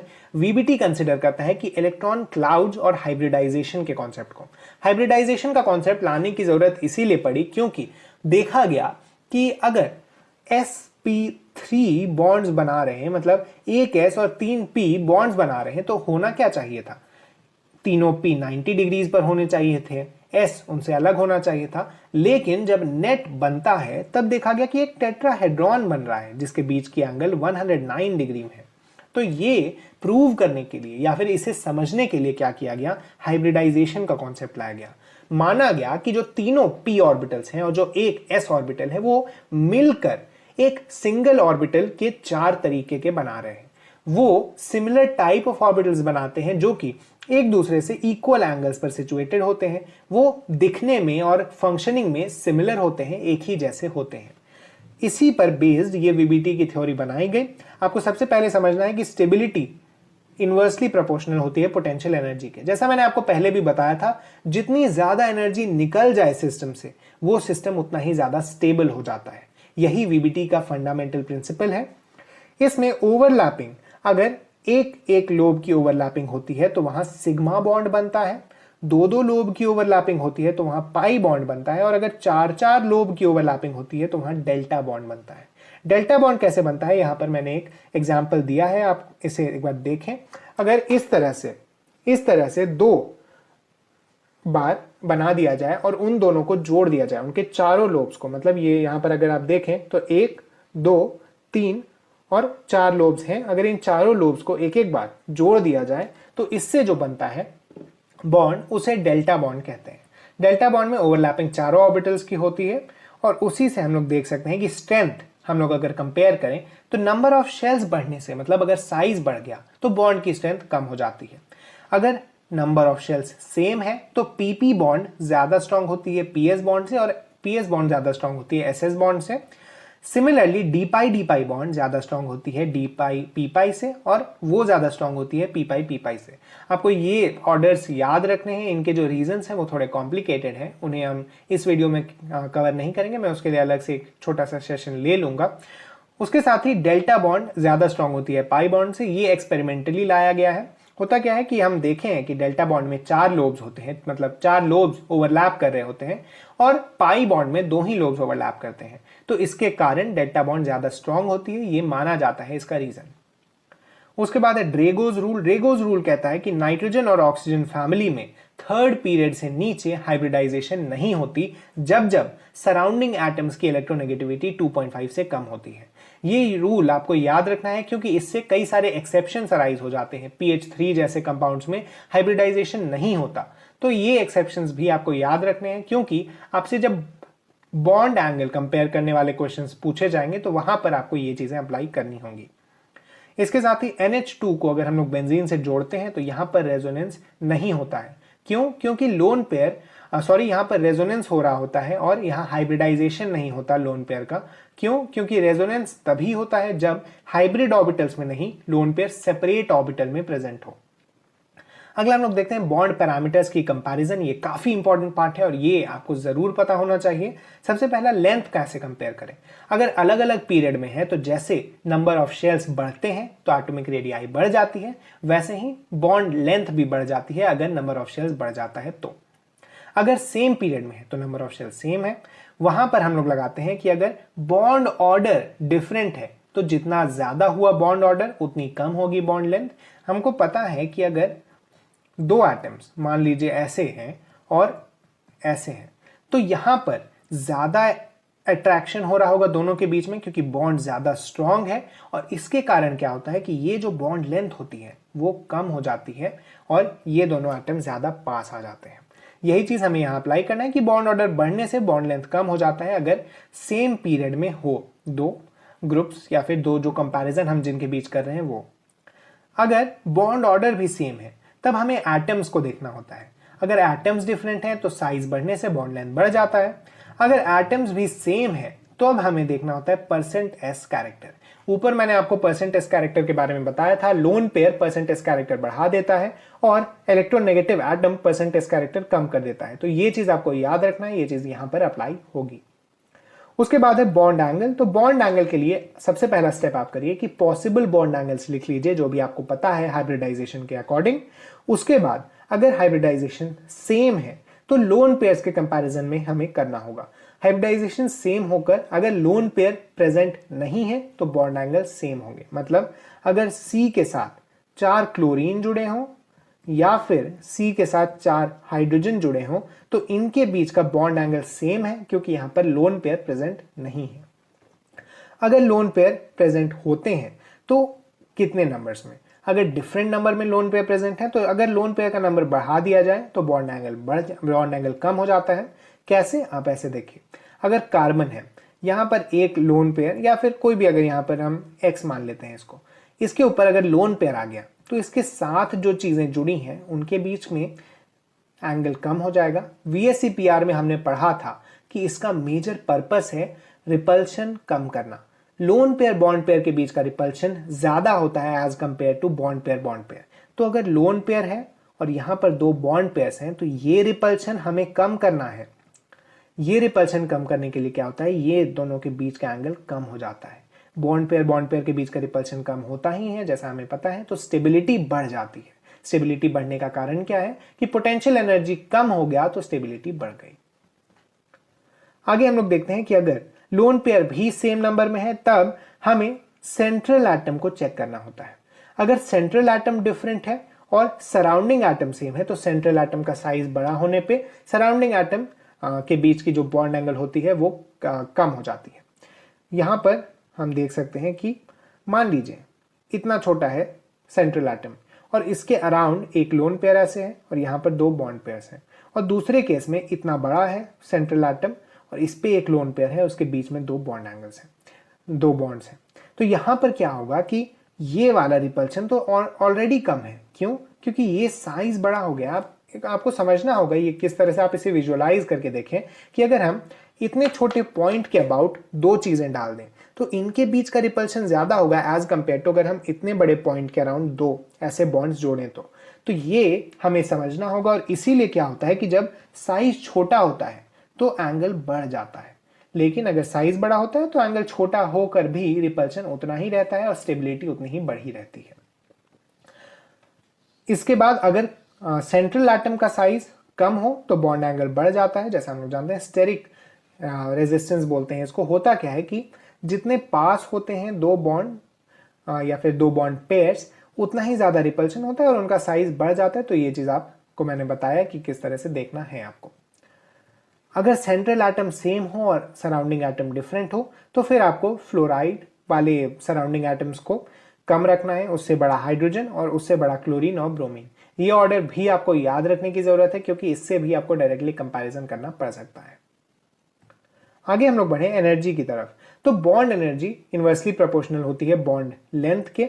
होता क्या है कि बॉन्ड ऑर्डर जैसे बढ़ता है तो हम जानते हैं कि बॉन्ड लेंथ कम हो जाती है, और बॉन्ड ऑर्डर जितना ज्यादा होगा मतलब जितने ज्यादा बॉन्ड्स बने हुए होंगे उतनी ज्यादा एनर्जी रिलीज हुई होगी, मतलब उतना ज्यादा स्टेबल होगा, और उतना ज्यादा स्टेबल है इसका मतलब है कि उतनी ज्यादा बॉन्ड एनर्जी है। बॉन्ड एनर्जी होती क्या है? मान लीजिए दो एटम्स सेपरेटली रखे हुए हैं, इनके बीच में अगर बॉन्ड बनेगी तो इस बॉन्ड के बनने में जितनी एनर्जी रिलीज हो रही है बाहर उसी को बॉन्ड एनर्जी बोलते हैं। तो इसका मतलब है कि जितना ज्यादा बॉन्ड ऑर्डर होगा मतलब जितना ज्यादा स्टेबल बॉन्ड बन रहा है उतनी ही ज्यादा बॉन्ड एनर्जी होती है। उसके बाद यहां पर एक एक्सेप्शन और आ जाता है। फ्लोरीन फ्लोरीन के बीच में जो बॉन्ड एनर्जी होती है वो कम होती है as compare to chlorine chlorine के बीच में। क्यों? क्योंकि फ्लोरीन का साइज छोटा होता है और साइज छोटा होने के कारण जो लोन पेयर्स हैं उनके बीच का रिपल्शन ज्यादा हो जाता है और इसके कारण अनस्टेबल हो जाता है कंपाउंड। यहां पर हमने बताया था कि लाइक चार्जेस रिपेल, और रिपल्शन बढ़ा दिया अगर हमने तो उसके कारण स्टेबिलिटी खत्म हो गई, और वो स्टेबिलिटी कम होने के कारण बॉन्ड एनर्जी भी कम हो जाती है। इसीलिए क्लोरीन क्लोरीन के बीच की बॉन्ड एनर्जी सबसे ज्यादा, उससे कम ब्रोमीन आयोडीन और फ्लोरीन की भी कम होती है क्लोरीन के मुकाबले। अगला हम लोग लास्ट कॉन्सेप्ट ऑफ बॉन्डिंग पर आते हैं, एमओटी, मॉलिक्यूलर ऑर्बिटल थ्योरी कहते हैं ऐसे।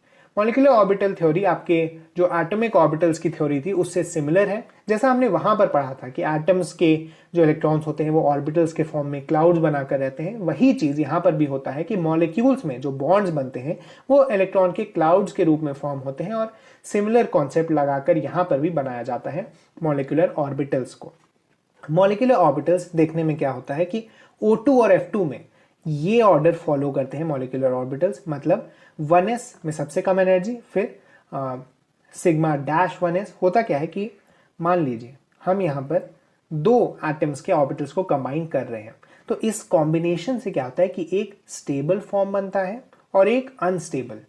एक अनस्टेबल और एक स्टेबल। ये अनस्टेबल वाले को सिग्मा डैश बोलते हैं और स्टेबल वाले को सिग्मा बोलते हैं। स्टेबल क्यों हुआ? क्योंकि यहाँ पोटेंशियल एनर्जी कम हो गई मतलब स्टेबिलिटी आ गई, और यहाँ पर क्या हुआ, पोटेंशियल एनर्जी बढ़ गई मतलब अनस्टेबिलिटी आ गई। वही चीज यहाँ पर लिया गया है कि 1s सिग्मा की जो एनर्जी होती है वो कम होती है as compare to sigma dash 1s। इसके और ऊपर चले जाए हम लोग तो उसी से ये कंपैरिजन करते करते हमें ये ऑर्डर मिलता है, और इलेक्ट्रॉन्स जो फिल होने लगते हैं, जैसा हमने वहां पर कई सारे रूल्स पढ़े थे, पॉलीज रूल, हुन्स रूल, तो इन सारी चीजों के ही जैसा मिलता जुलता यहाँ पर रूल्स लगाए जाते हैं। आपको इलेक्ट्रॉन्स को दो दो करके यहाँ फिल करते जाना है, पाई वाले में 4 फिल होगा, तो इस तरह से आप जब फिल करते जाएंगे तो आपको एक यहाँ पर भी ऑर्बिटल्स की अरेंजमेंट में कैसे इलेक्ट्रॉन्स रखे गए हैं ये मिल जाएगा। इसी को अप्लाई करके आप आसानी से किसी भी एटम का, एलिमेंट का इलेक्ट्रॉनिक कॉन्फ़िगरेशन निकाल सकते हैं इस तरह से। लेकिन N2, B2 और C2 में जो कि लाइट एलिमेंट्स हैं, इनमें क्या देखा जाता है कि जो पाई के ऑर्बिटल्स हैं, मतलब पाई वाले ऑर्बिटल जो हैं बॉन्डिंग वाले, वो नीचे आ जाते हैं, मतलब वो ज्यादा स्टेबल हो जाते हैं एज कंपेयर टू सिग्मा। हमने पढ़ा था पहले कि सिग्मा ज्यादा स्टेबल होता है पाई से, मतलब सिग्मा में जो बॉन्ड एनर्जी होती है वो ज्यादा होती है एज कंपेयर टू पाई। और यहाँ पर लेकिन देखने को मिलता है कि सिग्मा की जो पोटेंशियल एनर्जी है वो बढ़ जाती है, क्योंकि यहाँ पर छोटा साइज होता है और वहाँ पर कुछ इफेक्ट्स लग जाते हैं जिसे हम बाद में पढ़ेंगे उसके बारे में थोड़ा डिटेल में। उसके बाद है डाइपोल मोमेंट में जो एक्सेप्शंस आते हैं। एक्सेप्शंस जैसा मैंने आपको बताया था काफी जरूरी है याद रखना। और डाइपोल मोमेंट में जो एक्सेप्शंस आते हैं उनमें सबसे पहला है CH3Cl, CH2Cl2, CHCl3 और CCl4। यहाँ पर देखा क्या गया है, आप उम्मीद करेंगे इन्हें देखकर कि CHCl3 का सबसे ज्यादा होना चाहिए। CCl4 तो हम जानते हैं कि क्योंकि यहाँ पर एक ही जैसे एटम्स चारों तरफ हैं तो यहाँ पर डाइपोल मोमेंट कैंसिल हो जाता है। लेकिन CHCl3 में क्या होता है कि यहाँ पर भी जैसा NH3 और NF3 वाला इफेक्ट हमने लगाया था वैसे ही इफेक्ट्स लग जाते हैं और इसके कारण जो डाइपोल मोमेंट होती है वो कम हो जाती है एज कंपेयर टू CH3Cl। अगला हम लोग देखें कि CH3Cl का ज्यादा होता है as compare to CH3CF। Dipole moment के बारे में आपने पढ़ा होगा कि इसे चार्ज इनटू डिस्टेंस कहा जाता है। हम जनरली चार्ज को कंसिडर करते हैं जब भी हम डाइपोल मोमेंट कंपैरिजन करना चाहते हैं, लेकिन ये एक लौता केस है जहां पर डिस्टेंस वाला फैक्टर ज्यादा इंपॉर्टेंट हो जाता है, मतलब डिस्टेंस वाला फैक्टर डोमिनेट कर जाता है। यहां पर जैसा हमें पता है कि Cl और C के बीच में, मतलब कार्बन क्लोरीन बॉन्ड लंबी होती है as compare to carbon fluorine bond, और इसी के कारण ये CH3Cl का डाइपोल मोमेंट ज्यादा होता है एज कंपेयर टू CH3F। ये ज्यादा होता है CH3Br से और वो ज्यादा होता है CH3I से, जैसा हम नॉर्मल चार्ज के बेसिस पर कंपैरिजन करते हैं। उसके बाद हाइड्रोजन बॉन्ड। हाइड्रोजन बॉन्ड किस कंडीशन में फॉर्म होता है बस आपको ये पता होना चाहिए, जब भी H से जुड़े हुए हों ऑक्सीजन, नाइट्रोजन और फ्लोरीन, तो इस केस में हाइड्रोजन बॉन्ड का फॉर्मेशन होता है। हाइड्रोजन बॉन्ड के कारण थोड़ी एक्स्ट्रा स्टेबिलिटी आ जाती है। हाइड्रोजन बॉन्ड काफी सिमिलर होता है नॉर्मल बॉन्ड से। ये नॉर्मल बॉन्ड नहीं है, ये एटम्स के बीच का बॉन्ड नहीं है, ये मॉलिक्यूल्स के बीच का बॉन्ड है। मतलब मॉलिक्यूल्स के बीच में थोड़ी ज्यादा फोर्स जब लगने लगती है तो इसे हाइड्रोजन बॉन्ड कहते हैं। और हाइड्रोजन बॉन्ड के कारण कई सारे इफेक्ट्स देखने को मिलते हैं क्योंकि वो एक्स्ट्रा स्टेबिलिटी पा लेता है। इसी के साथ ये वीडियो खत्म हुई। हम लोग इसके जो मेजर कॉन्सेप्ट्स हैं उन पर डिस्कशन कर लेंगे, या फिर आप अगर एनसीईआरटी को इन थोड़ी अच्छे से पढ़िएगा तो आपको इनके ज्यादातर के रीजंस मिल जाएंगे। आपको एक्सेप्शंस देखकर डरना नहीं है। इस चैप्टर में एक्सेप्शंस के कुछ कारण होते हैं और उन कारणों को अगर आप समझ लेंगे तो आपको ये चैप्टर पढ़ने में ज्यादा आसानी होगी। Thank you. लो स्टूडेंट्स, आज हम लोग करने जा रहे हैं मोल कॉन्सेप्ट, एटॉमिक स्ट्रक्चर और गैस स्टेट एक ही वीडियो में। तो चलिए शुरू करते हैं। सबसे पहले एवोगाड्रोस नंबर 6.023 इंटू 10⁻23 होता है। एवोगाड्रोस नंबर वो नंबर है जिससे हम एक मोल में प्रेजेंट सब्सटेंसेस को डिफाइन करते हैं। कई बार आपको एवोगाड्रोस नंबर क्वेश्चन पेपर में दिया भी रहेगा, तो आपको उसी हिसाब से उस नंबर को यूज करना है और कई जगहों पर इसका काम आता है। नंबर ऑफ मोल्स आपको पता है, mass of the given substance by unit mass. Unit mass atom का हो सकता है, मॉलिक्यूल का हो सकता है, आयन का हो सकता है, तो आपको उसी हिसाब से नंबर ऑफ मोल्स डिफाइन करने होते हैं। इसके साथ ही अगर आपको गैस की वॉल्यूम दी हुई हो तो आपको स्टैंडर्ड वॉल्यूम जो कि 22.4 लीटर्स होता है उससे डिवाइड करके number of moles of gas भी आप निकाल सकते हैं। उसके बाद है वेपर डेंसिटी। तो वेपर डेंसिटी एक कांस्टेंट है जो हम लोग डिफाइन करते हैं किसी भी सब्सटेंस के मॉलिक्यूलर मास बाई 2 से। उसके बाद है मॉलिक्यूलर फार्मूला। अगर हमें एम्पेरिकल फार्मूला के बारे में जानना हो तो एम्पेरिकल फार्मूला एक सिंप्लीफाइड फॉर्म होता है मॉलिक्यूलर फार्मूला का। उसी को अगर हम लोग n से, n की वैल्यू कोई भी रियल नंबर या कोई भी natural number to be more specific हो सकती है। एम्पेरिकल फार्मूला एक तरह से हम लोग कह सकते हैं कि सिंपलेस्ट रेशियो में अगर हम लोग डिफाइन करें उस मॉलिक्यूल में प्रेजेंट एटम्स के तो उसे एम्पेरिकल फार्मूला कहा जाता है। उसके बाद है H2O2 के लिए वॉल्यूम स्ट्रेंथ का मतलब होता है मोलारिटी इंटू 11.2 और नॉर्मेलिटी इंटू 5.6। वॉल्यूम स्ट्रेंथ असल में डिफाइन की जाती है सिर्फ H2O2 के लिए ही मोस्टली। ये वो होता है कि कितना ऑक्सीजन रिलीज करती है H2O2, मतलब कितने लीटर्स ऑफ ऑक्सीजन रिलीज करेगी एक गिवन अमाउंट ऑफ या given volume strength of H2O2। तो इसे हम मोलारिटी और नॉर्मेलिटी से कैसे रिलेट कर सकते हैं वो फॉर्मूला यहाँ पे दिया गया है। आपको ये पता होना चाहिए क्योंकि कई सालों में इससे डायरेक्टली क्वेश्चंस आए हैं जिसे आप इसके यूज के थ्रू सॉल्व कर सकते हैं।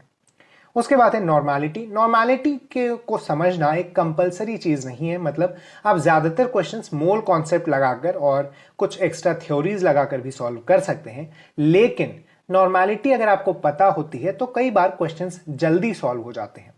नॉर्मैलिटी का कॉन्सेप्ट जो है वो भी मोलारिटी से बहुत मिलता जुलता है। जैसे वहां पर हम लोग मोल्स को डिवाइड करते थे वॉल्यूम से, वैसे ही नंबर ऑफ ग्राम इक्विवेलेंट्स को डिवाइड करते हैं यहाँ वॉल्यूम इन लीटर से। अब नंबर ऑफ ग्राम इक्विवेलेंट्स है क्या, तो वो होता है weight of solute by equivalent weight of solute.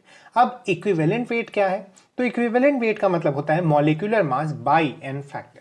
यहां से हम लोग अगर देखें, अगर एक एक करके उसे आगे बढ़ाया जाए तो एन फैक्टर को अगर हम लोग मोलारिटी से मल्टीप्लाई करते हैं तो हमें नॉर्मैलिटी मिलती है, या फिर normality by n factor is equal to molarity. N factor आखिर होता क्या है, तो जब हमें एसिड्स दिए हुए हो तो एसिड्स की बेसिसिटी, बेसेस की एसिडिटी, और अगर आपको चेंज इन ऑक्सीडेशन नंबर दिया हुआ हो किसी रिडॉक्स रिएक्शन में, ये चीज़ें असल में एनसीईआरटी के जो 8th चैप्टर रिडॉक्स रिएक्शन वाला चैप्टर है उसमें दी हुई हैं थोड़ी डिटेल में। और इसके साथ ही मैं आपको रिकमेंड करूंगा कि नॉर्मैलिटी के जो क्वेश्चंस आप आरसी मुखर्जी वाली बुक से लगा सकते हैं, वहां से भी आप कुछ क्वेश्चंस ट्राई कर लें। नॉर्मैलिटी का कॉन्सेप्ट असल में थोड़ा जल्दी सॉल्व करने में हेल्प करता है क्वेश्चंस को। इसके साथ ही कुछ डिफिकल्ट क्वेश्चंस ऐसे होते हैं जिन्हें मोलारिटी से सॉल्व नहीं किया जा सकता, उनमें भी नॉर्मैलिटी हेल्प करता है। उसके बाद है कि अगर डिस्प्रपोर्शनेशन रिएक्शन दिया हुआ हो तो वहां पे एन फैक्टर कैसे फाइंड करते हैं। आपको पता है कि डिस्प्रपोर्शनेशन रिएक्शन ऐसी रिएक्शन होती है जहां एक ही सब्सटेंस दो अलग अलग ऑक्सीडेशन नंबर की चेंजेस करता है। मतलब मान लीजिए अगर कहीं +1 दिया हुआ हो ऑक्सीडेशन नंबर, तो वो +5 और -1 दोनों चला जाएगा एक ही रिएक्शन में। तो वहां पर चेंज इन ऑक्सीडेशन नंबर कैसे से हम लोग कैलकुलेट करेंगे, मतलब एन फैक्टर हम लोग कैसे कैलकुलेट करेंगे, तो उसका फॉर्मूला है 1/n is equal to 1/n1 + 1/n2। जैसा हम लोग रेजिस्टेंसेस के पैरेलल का फॉर्मूला लगाते थे वैसा ही फॉर्मूला यहाँ पर यूज करना है। उसके बाद है ओलियम के लिए। ओलियम में क्या होता है कि जो लेबलिंग होती है ओलियम के पैकेट के ऊपर या ओलियम के कंटेनर के ऊपर, वो 100% से ज्यादा होती है। ओलियम का फॉर्मूला होता है H2S2O7। इसे आप दो भागों में तोड़कर देख सकते हैं, H2SO4 और SO3। अगर हम इन दोनों को जोड़ दें तो हमें मिलता है H2S2O7। तो ओलियम होता ही यही है, जब हम लोग SO3 गैस को मिला देते हैं H2SO4 में तब हमें ओलियम मिलता है। तो ओलियम में जो लेबलिंग होती है वो हमेशा 100% से ज्यादा होती है। इस लेबलिंग का मतलब ही मैं समझाने के लिए यहां पर इसे ऐड किया है। मान लीजिए कहीं पर 109% लेबलिंग दी हुई हो तो 109% लेबलिंग का मतलब है कि इसमें 100 ग्राम ओलियम है, और अगर हम इसमें 9 ग्राम वाटर मिलाएंगे तो हमें 109 ग्राम H2SO4 मिल जाएगा। जैसा हम लोग जानते हैं कि अगर हम SO3 में H2O ऐड कर दें तो यहां पर आप देख सकते हैं H2S और O4। तो हमें मास, कंजर्वेशन ऑफ मास कैसे होता है रिएक्शन में ये तो पता ही है, बस वही करना है। यहाँ पर आपको जितना भी एक्स्ट्रा परसेंट दिया हुआ हो, मतलब 100 के ऊपर जितना भी चीज आपको दिया हुआ हो, जितना भी परसेंट आपको दिया हुआ हो, उतना मास वाटर आपको ऐड करना होगा, तो आपको जो टोटल परसेंट दिया हुआ है उतना H2SO4 मिल जाएगा उस सॉल्यूशन में। उसके बाद आता है गैसेस गेट एब्जॉर्ब्ड इन, मतलब कुछ ऐसे केमिकल्स होते हैं जो कि हवा में मौजूद गैसेस को अब्जॉर्ब कर लेते हैं। ये केमिकल्स आपको पता होने जरूरी हैं, क्योंकि क्वेश्चन में कई बार दिया हुआ रहेगा कि x substance got absorbed and the remaining was left. तो ऐसी चीजों को आपको सॉल्व करने के लिए पता रखना होगा कि कौन सी गैस आखिर अब्जॉर्ब कहां पर हो रही है। तो उसके लिए आप देख सकते हैं कि KOH या NaOH में CO2, SO2, NO2 अब्जॉर्ब होते हैं। टर्पेंटाइन ऑयल में O3, ये वाला आपको खासा याद रखने की जरूरत है, क्योंकि टर्पेंटाइन ऑयल आपको देखते ही समझ जाना चाहिए कि O3 उस रिएक्शन से बाहर हो चुका है। इसके साथ ही अल्कलाइन पायरोगेलोल O2 को अब्जॉर्ब करता है। ये भी काफी इंपॉर्टेंट है याद रखना, क्योंकि आपसे O2 कई बार उस मिक्सचर से हटवा दिया जाएगा जिसके बाद आगे की रिएक्शन होगी, तो ये भी आप याद रखें। उसके बाद है अमोनिकल कपरस क्लोराइड में CO और C2H2 अब्जॉर्ब होती है, जिसे अल्काइन बोलते हैं। कॉन्सेंट्रेटेड H2SO4 में मॉइस्चर और NH3, ये भी याद रखना कि जरूरी है कि जब भी कॉन्क H2SO4 आपको दिया हुआ हो तो उस रिएक्शन मिक्सचर से वाटर या फिर मॉइस्चर या फिर वाटर वेपर के फॉर्म में जो है वो हट जाएगा। इसके साथ ही अगर हीटेड Mg में उस मिक्सचर को निकाला जाए तो N2 अब्जॉर्ब हो जाता है, क्योंकि आप आगे चलकर पढ़ेंगे ये लोग एक कंपाउंड बना लेते हैं Mg3N2, तो वो वहाँ पर N2 अब्जॉर्ब कर लेती है Mg। उसके साथ ही FeSO4 NO को अब्जॉर्ब कर लेती है, वो अपना कुछ कंपाउंड बनाकर इस गैस को अब्जॉर्ब कर लेती है, मतलब मिक्सचर से हटा लेती है। उसके बाद है डबल इंडिकेटर टाइट्रेशन। यहां पर आपको मेन चीज जो पता होनी चाहिए वो ये है कि फेनोल्फथलीन आखिर किन चीजों के टाइट्रेशन को बता पाता है। तो वो 100% NaOH और 50% Na2CO3 के टाइट्रेशंस के बारे में हमें बता पाता है। मतलब अगर हम फेनोल्फथलीन को इंडिकेटर की तरह यूज करेंगे तो हमें 100% NaOH और 50% Na2CO3 के टाइट्रेशन के बारे में पता चल जाएगा। उसके आगे क्यों नहीं पता चलता? क्योंकि 50% जब टाइट्रेशन हो जाता है Na2CO3 का तो वो NaHCO3 बना देता है, और फेनोल्फथलीन में जो कैपेसिटी है वो ये नहीं बता पाती कि NaHCO3 रिएक्शन से हटा है या नहीं। अगर हम लोग मिथाइल ऑरेंज यूज करें उसके बदले तो हमें इस मिक्सचर के सभी चीजों की टाइट्रेशन के बारे में पता चल जाएगा। तो आपसे डबल टाइट्रेशन के क्वेश्चंस ऐसे ही आएंगे कि अगर हमने एक मिक्सचर लिया था शुरू में, उसमें फेनोल्फथलीन इंडिकेटर यूज करते हुए हमने इतना सॉल्यूशन डाला और इतना टाइट्रेशन किया, अब जो बाकी टाइट्रेशन बचा है वो हम लोग मिथाइल ऑरेंज से कर रहे हैं। तो हमें बताइए कि कितना अमाउंट ऑफ टाइटर डालना पड़ेगा उसको टाइट्रेट करने के लिए। तो ऐसे ऐसे सॉल्यूशंस, ऐसे ऐसे क्वेश्चंस आपसे पूछे जाएंगे और आपको ये सारी चीजें पता होनी चाहिए उनका आंसर करने के लिए। उसके बाद है आयोडीमेट्री और आयोडोमेट्री। ये दो टेक्निक्स हैं तो सॉल्यूशन में पता करने के लिए कि उनका मास क्या है या फिर उनकी वॉल्यूम परसेंटेज कितनी है। तो वो चीजें I2 को ऑक्सीडाइजिंग एजेंट की तरह जब हम लोग यूज करते हैं तो I2 दो इलेक्ट्रॉन्स के साथ मिलकर 2I- बनाता है, मतलब यहाँ n फैक्टर 2 हो जाता है I2 के लिए। इसका इक्विवेलेंट मास m/2 हम लोग रखते हैं, और आप लोग जब क्वेश्चन सॉल्व करेंगे तो आपको वहां पर ये कॉन्सेप्ट हेल्प करेगा कि I2 का n फैक्टर 2 होता है आयोडीमेट्री में। उसके साथ ही अगला प्रोसेस है आयोडोमेट्री। इसमें क्या होता है कि किसी भी सॉल्यूशन को Ki मतलब पोटेशियम आयोडाइड के सॉल्यूशन में मिलाया जाता है और उससे I2 गैस रिलीज होती है। इस I2 गैस को हाइपो सॉल्यूशन से मतलब Na2S2O3 सॉल्यूशन से पास कराया जाता है, जो कि Na प्लस Na2S4O6 देता है। यहां पर n फैक्टर जो Na2S2O3 का होता है वो होता है 1, आप ये कैलकुलेट करके देख सकते हैं, और जो I2 का n फैक्टर होता है वो होता है 2। आप जब इसीलिए नॉर्मेलिटी को मैंने आपको कहा था एक बार आप पढ़ लें आर सी मुखर्जी से, क्योंकि ऐसे जो टाइट्रेशंस वाले क्वेश्चन होते हैं वो normality, equivalent mass, equivalent gram equivalent लगाकर सॉल्व करना थोड़ा आसान होता है मोलारिटी के कंपैरिजन में। इसी के साथ जो स्ट्रेंथ होता है, स्ट्रेंथ ऑफ अ सॉल्यूशन क्या कहते हैं? मास ऑफ सॉल्यूट को जब हम लोग वॉल्यूम ऑफ सॉल्यूशन से डिवाइड करते हैं। ये याद रखिएगा, यहाँ सॉल्यूट का मास आपको ग्राम में लेना है और सॉल्यूशन का वॉल्यूम आपको लीटर में लेना है, तो इसे ही स्ट्रेंथ कहा जाता है सॉल्यूशन का। आगे हम लोग बढ़ते हैं एटॉमिक स्ट्रक्चर की तरफ। तो EM वेव्स के बारे में आपने पढ़ा होगा शायद फिजिक्स में, तो वहां पर अगर आप फ्रीक्वेंसी कम करते जाएं और वेवलेंथ बढ़ाते जाएं तो किस तरह से आपको ऑर्डर मिलेगा वो यहाँ पर दिया गया है। वेवलेंथ सबसे कम होती है कॉस्मिक वेव्स की, या फ्रीक्वेंसी सबसे ज्यादा होती है कॉस्मिक वेव्स की, फिर गामा, एक्स, यूवी, फिर जो विजिबल रेंज का विबग्योर है मतलब वॉयलेट से लेके रेड तक, फिर इंफ्रारेड, माइक्रोवेव और रेडियो वेव की वेवलेंथ सबसे ज्यादा होती है, फ्रीक्वेंसी सबसे कम होती है। ये ऑर्डर आप याद रखें क्योंकि हो सकता है आपसे इस ऑर्डर के बारे में क्वेश्चन पूछ दे। उसके साथ ही जो सीरीज होती है इलेक्ट्रॉन्स के गिरने की, आपको पता है कि इलेक्ट्रॉन्स को जब हम लोग एनर्जी देते हैं तो वो हायर एनर्जी लेवल पर चली जाती है। उसके बाद वहां से वापस आते वक्त जो सीरीज बनती है उसे ही लाइमन, बामल, पास्टन, ब्रैकेट, पीफेंट और हम्फ्री कहते हैं। मान लीजिए इलेक्ट्रॉन, ये न्यूक्लियस है यहाँ पर, और इलेक्ट्रॉन फोर्थ एनर्जी लेवल से फर्स्ट एनर्जी लेवल पर आया। ये फर्स्ट एनर्जी लेवल पर जब भी कोई इलेक्ट्रॉन आता है तो उसे लाइमन सीरीज का माना जाता है। मतलब कहीं से भी, चाहे वो ऊपर से आ रहा हो या नीचे से आए या फिर एक ही लेवल जंप करके आए, उन सभी में इसे लाइमन सीरीज में कहा जाता है। मतलब ये लाइमन सीरीज का पार्ट होता है। लाइमन सीरीज अल्ट्रा वायलेट होती है, जैसा हम लोग देख सकते हैं इस तरफ होती है। उसके बाद आता है बार्मर। जब सेकेंड लेवल पर कोई भी इलेक्ट्रॉन आए तो उसे बार्मर सीरीज में कहा जाता है, और बार्मर सीरीज विजिबल रेंज में होती है, ये आपको याद रखना होगा। ऐसे ही पास्टन, ब्रैकेट, पीफेंट, हम्फ्री, हम्फ्री में 6 लेवल पर आती है, और ये चारों इंफ्रारेड कैटेगरी में आते हैं, मतलब ये विजिबल रेंज के बाहर होते हैं। उसके बाद है कुछ मेजर फॉर्मूले जो आपको एटॉमिक स्ट्रक्चर में याद रखने हैं, ये बहुत ही ज़रूरी है। एनर्जी कभी भी अगर हम लोग डिफाइन करें तो उसके लिए हम लोग किसी वेवलेंथ के थ्रू अगर हम एनर्जी को डिफाइन करने की कोशिश करें तो उसमें हमें hc/λ का ये फॉर्मूला यूज करना है। यहाँ पे h होता है प्लैंक्स कांस्टेंट, जिसकी वैल्यू 6.626 इंटू 10⁻34 होती है। जैसा मैंने आपको बताया, प्लैंक्स कांस्टेंट की वैल्यू भी आपको कई बार क्वेश्चन में दी रहती है, तो आप उसी वैल्यू का यूज करते हुए आगे के क्वेश्चंस को सॉल्व करें। c स्पीड ऑफ लाइट होती है 3 इंटू 10⁸ मीटर पर सेकेंड।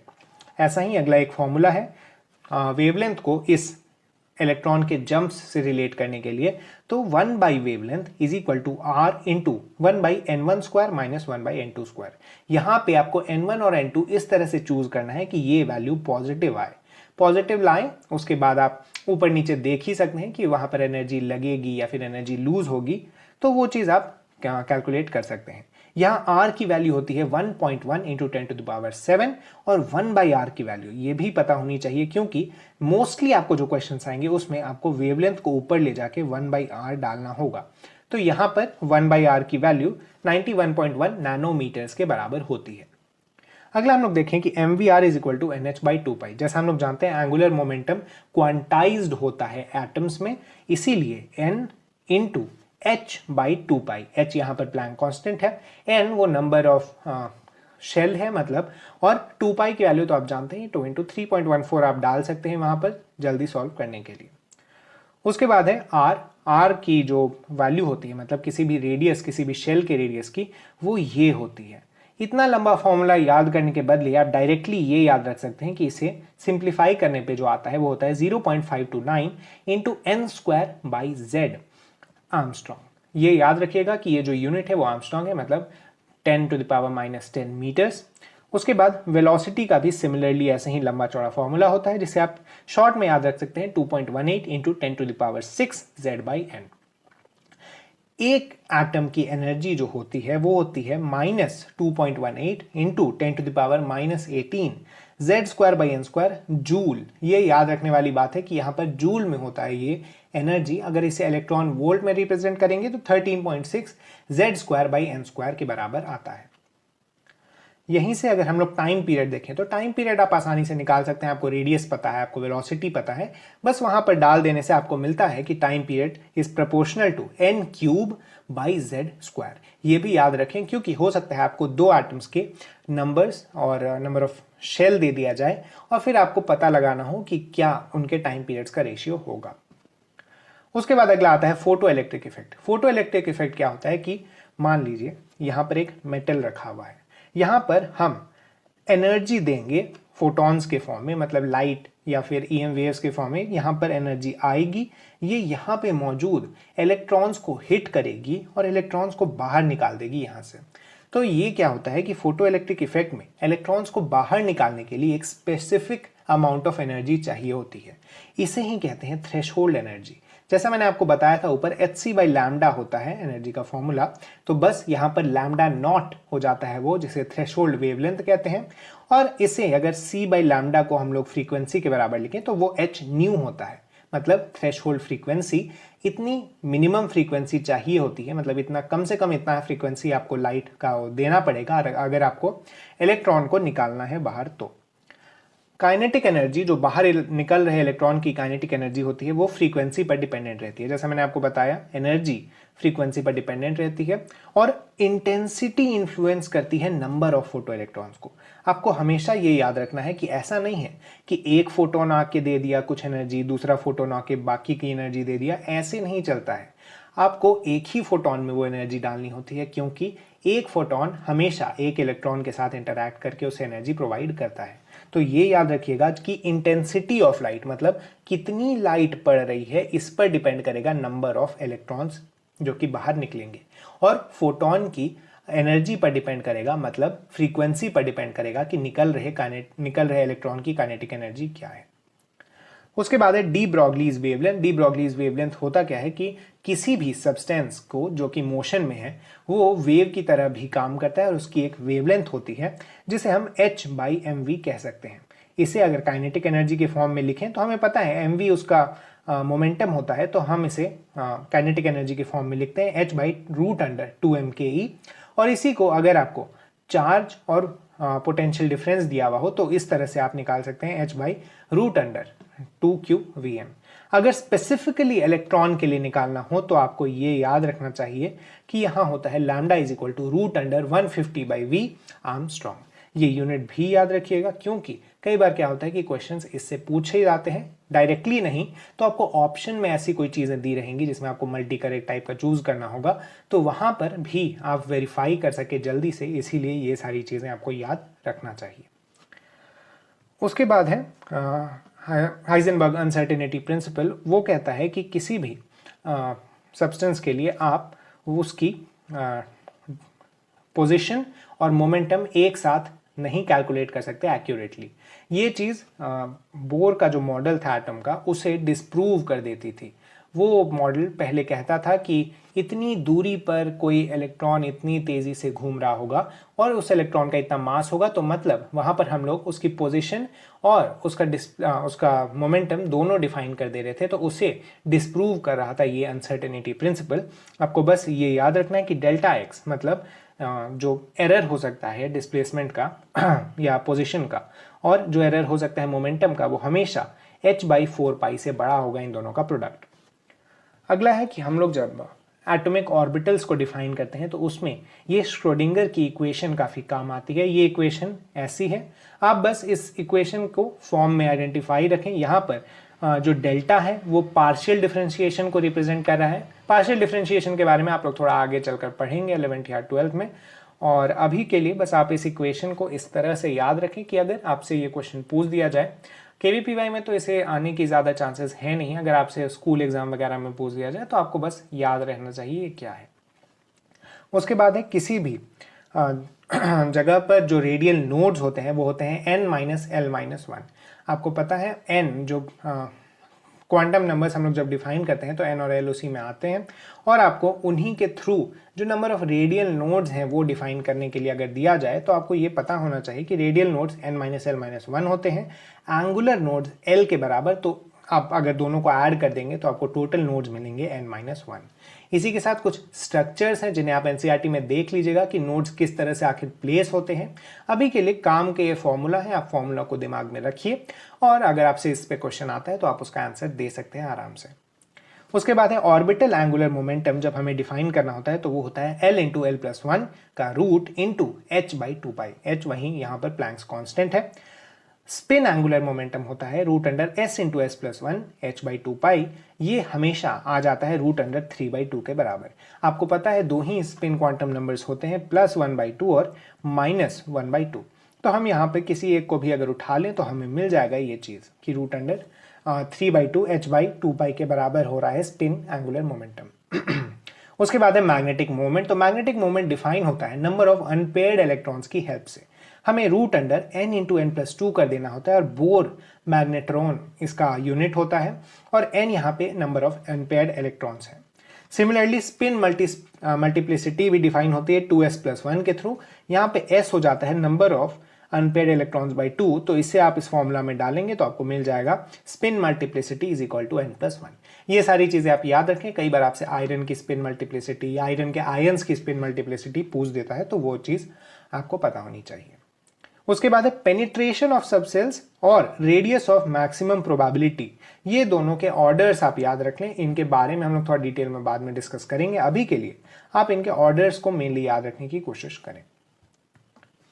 इसके बाद हम लोग आते हैं गैसियस स्टेट पे। गैसियस स्टेट में सबसे पहले तो जो यूनिट्स हैं वो आपको पता होनी चाहिए क्या क्या है। 1 पास्कल का मतलब होता है 1 kg/m²।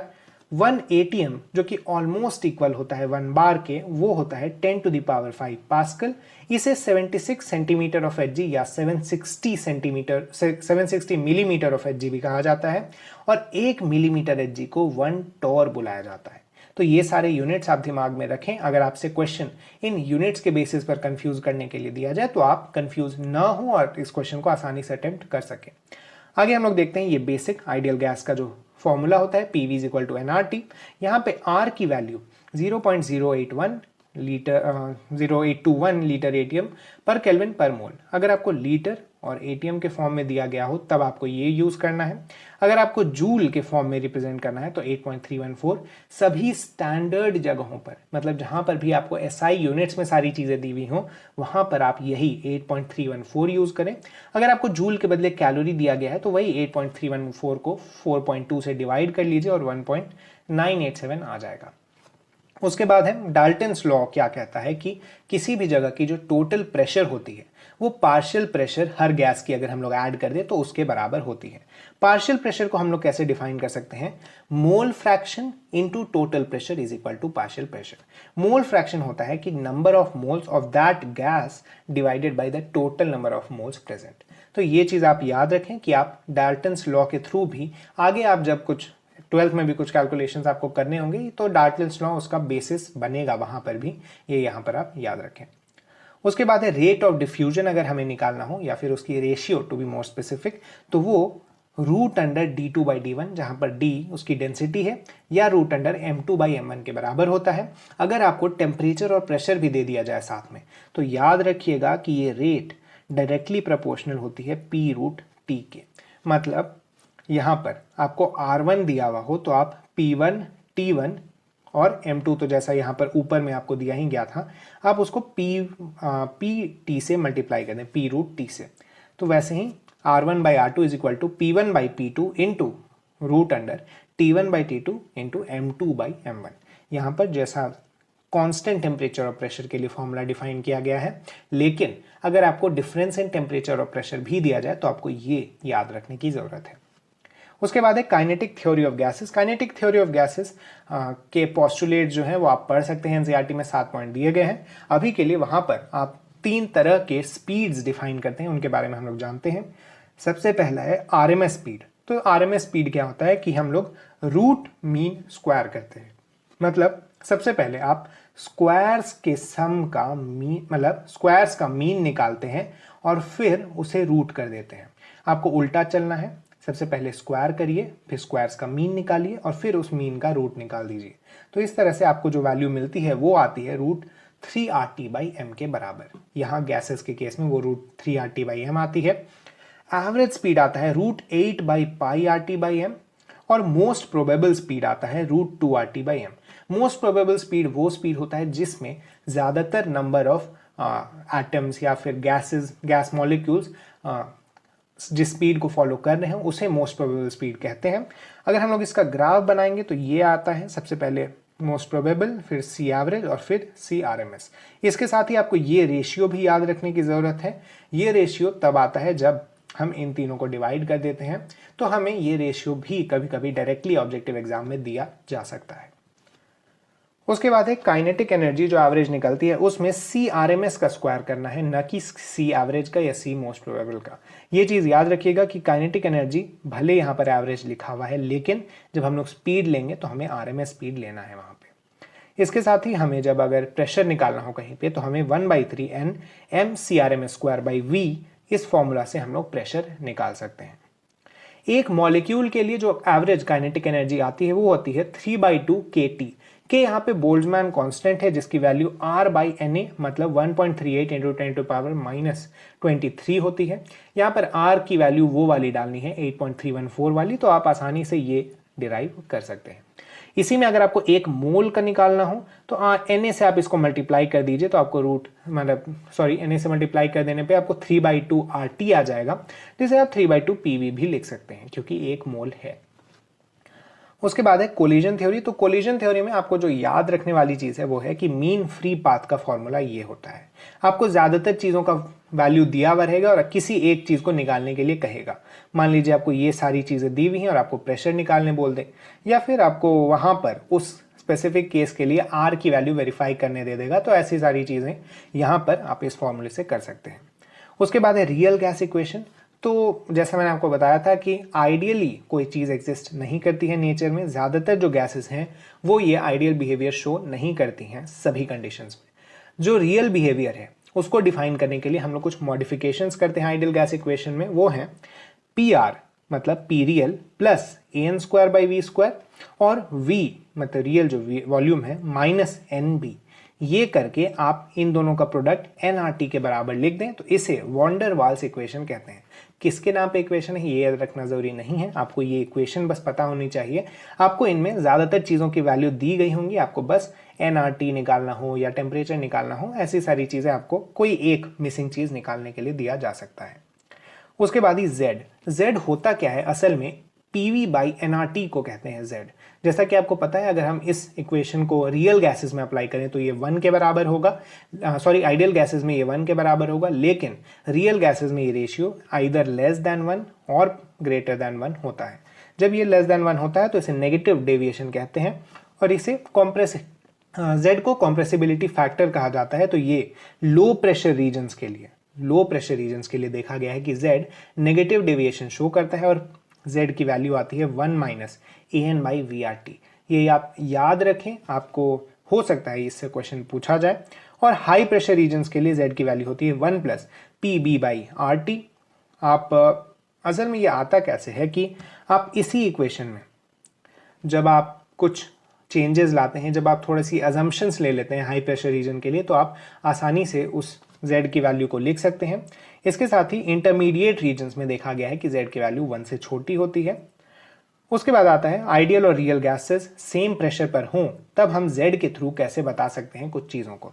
अगर आपको Z पता है और सेम प्रेशर पता है तो आप वहाँ से V real/V आइडियल निकाल सकते हैं और उसके साथ ही रो आइडियल बाई रो रियल भी निकाल सकते हैं। मतलब आपको डेंसिटी का रेशियो अगर निकालना हो तो आप वो भी निकाल सकते हैं। Z अगर 1 है तो कोई भी इंटरमॉलिक्यूलर फोर्सेज नहीं एग्जिस्ट करती हैं गैसेस के बीच में। Z लेस देन 1 है तो अट्रैक्टिव फोर्सेज प्रेजेंट है और Z ग्रेटर देन 1 है तो रिपल्सिव फोर्सेज डोमिनेट करती हैं दो गैसेस, मतलब किसी भी एक गैस के दो मॉलिक्यूल्स के बीच में। अगर Z 1 से छोटा है तो कंप्रेस करना आसान है, Z 1 से बड़ा है तो कंप्रेस करना मुश्किल है। जैसा हम लोग जानते हैं कि अगर रिपल्शन ज़्यादा होगा तो उसे कंप्रेस नहीं किया जा सकता, उसके मॉलिक्यूल्स आपस में ही दूर जाने की कोशिश कर रहे होंगे तो उन्हें पास लाना मुश्किल है। इसीलिए Z 1 से बड़ा होने पर यह डिफिकल्ट और Z 1 से छोटा होने पर ईजी होता है कंप्रेशन। बॉयल्स टेम्परेचर आप याद रख लें, एक ऐसा टेम्परेचर जहां पर रियल गैस आइडियल गैस की तरह बिहेव करती है, उसकी वैल्यू होती है A/BR। अगला हम लोग आते हैं लिक्विफैक्शन पर। लिक्विफैक्शन का मतलब होता है किसी भी गैस को लिक्विफाई करना, मतलब लिक्विड स्टेट में कन्वर्ट करना। लिक्विफैक्शन जब भी Z की वैल्यू 1 से बड़ी या 1 के बराबर है तो नहीं किया जा सकता। जैसा हमें पता है कि वहां पर रिपल्सिव फोर्सेस डोमिनेट करती हैं तो वहां पर लिक्विफैक्शन नहीं हो सकता। Z 1 से जब छोटा है तो अट्रैक्शन ज्यादा होता है, यहां पर लिक्विफैक्शन पॉसिबल होता है। लिक्विफैक्शन के लिए एक क्रिटिकल टेम्परेचर होता है, क्रिटिकल टेम्परेचर के नीचे हम लोग किसी भी गैस को लिक्विफाई नहीं कर सकते। क्रिटिकल टेम्परेचर होता है 8A/27 RB। सॉरी, यहाँ पर क्रिटिकल टेम्परेचर के ऊपर होगा, sorry, above which the gas can not be liquefied. और क्रिटिकल प्रेशर होता है कि A/27B²। क्रिटिकल प्रेशर क्या होता है कि ये मिनिमम प्रेशर है जिसके नीचे आप गैस को लिक्विफाई नहीं कर सकते। मतलब अगर आप क्रिटिकल प्रेशर हटा दें, मतलब आपने प्रेशर मान लीजिए 0 रख लिया, तो वहाँ पर आप गैस को लिक्विफाई नहीं कर पाएंगे, बहुत ही मुश्किल होगा, पर फिर भी नहीं कर पाएंगे। और इसकी वैल्यू भी आपको याद रखनी है, A/27B² होता है। क्रिटिकल मोलर वॉल्यूम क्या होता है कि जब हम लोग क्रिटिकल टेम्परेचर और क्रिटिकल प्रेशर कर देते हैं आपस के आसपास की सराउंडिंग को, तब जो मोलर वॉल्यूम आता है, मतलब एक मोल के लिए जो वॉल्यूम आता है वो 3B के बराबर होता है। यह आप आसानी से उस ऊपर वाली इक्वेशन में डालकर चेक कर सकते हैं। इसके साथ ही Z की वैल्यू 3/8 आती है। आपको मैंने बताया था कैसे निकालते हैं, PV/nRT कर दीजिए, बस वहां पर आप इसे डाल दीजिए तो आपको मिल जाएगा Z की वैल्यू। उसके बाद है बॉइलिंग पॉइंट। बॉइलिंग पॉइंट एक ऐसा टेम्परेचर है जहां पर वेपर प्रेशर सराउंडिंग प्रेशर के बराबर हो जाता है। उसके बाद इन्वर्जन टेम्परेचर आपको बस याद रख लेना है इसकी वैल्यू क्या है। तो ये 2 टाइम्स ऑफ बॉइल्स टेम्परेचर होता है, मतलब 2A/RB के बराबर।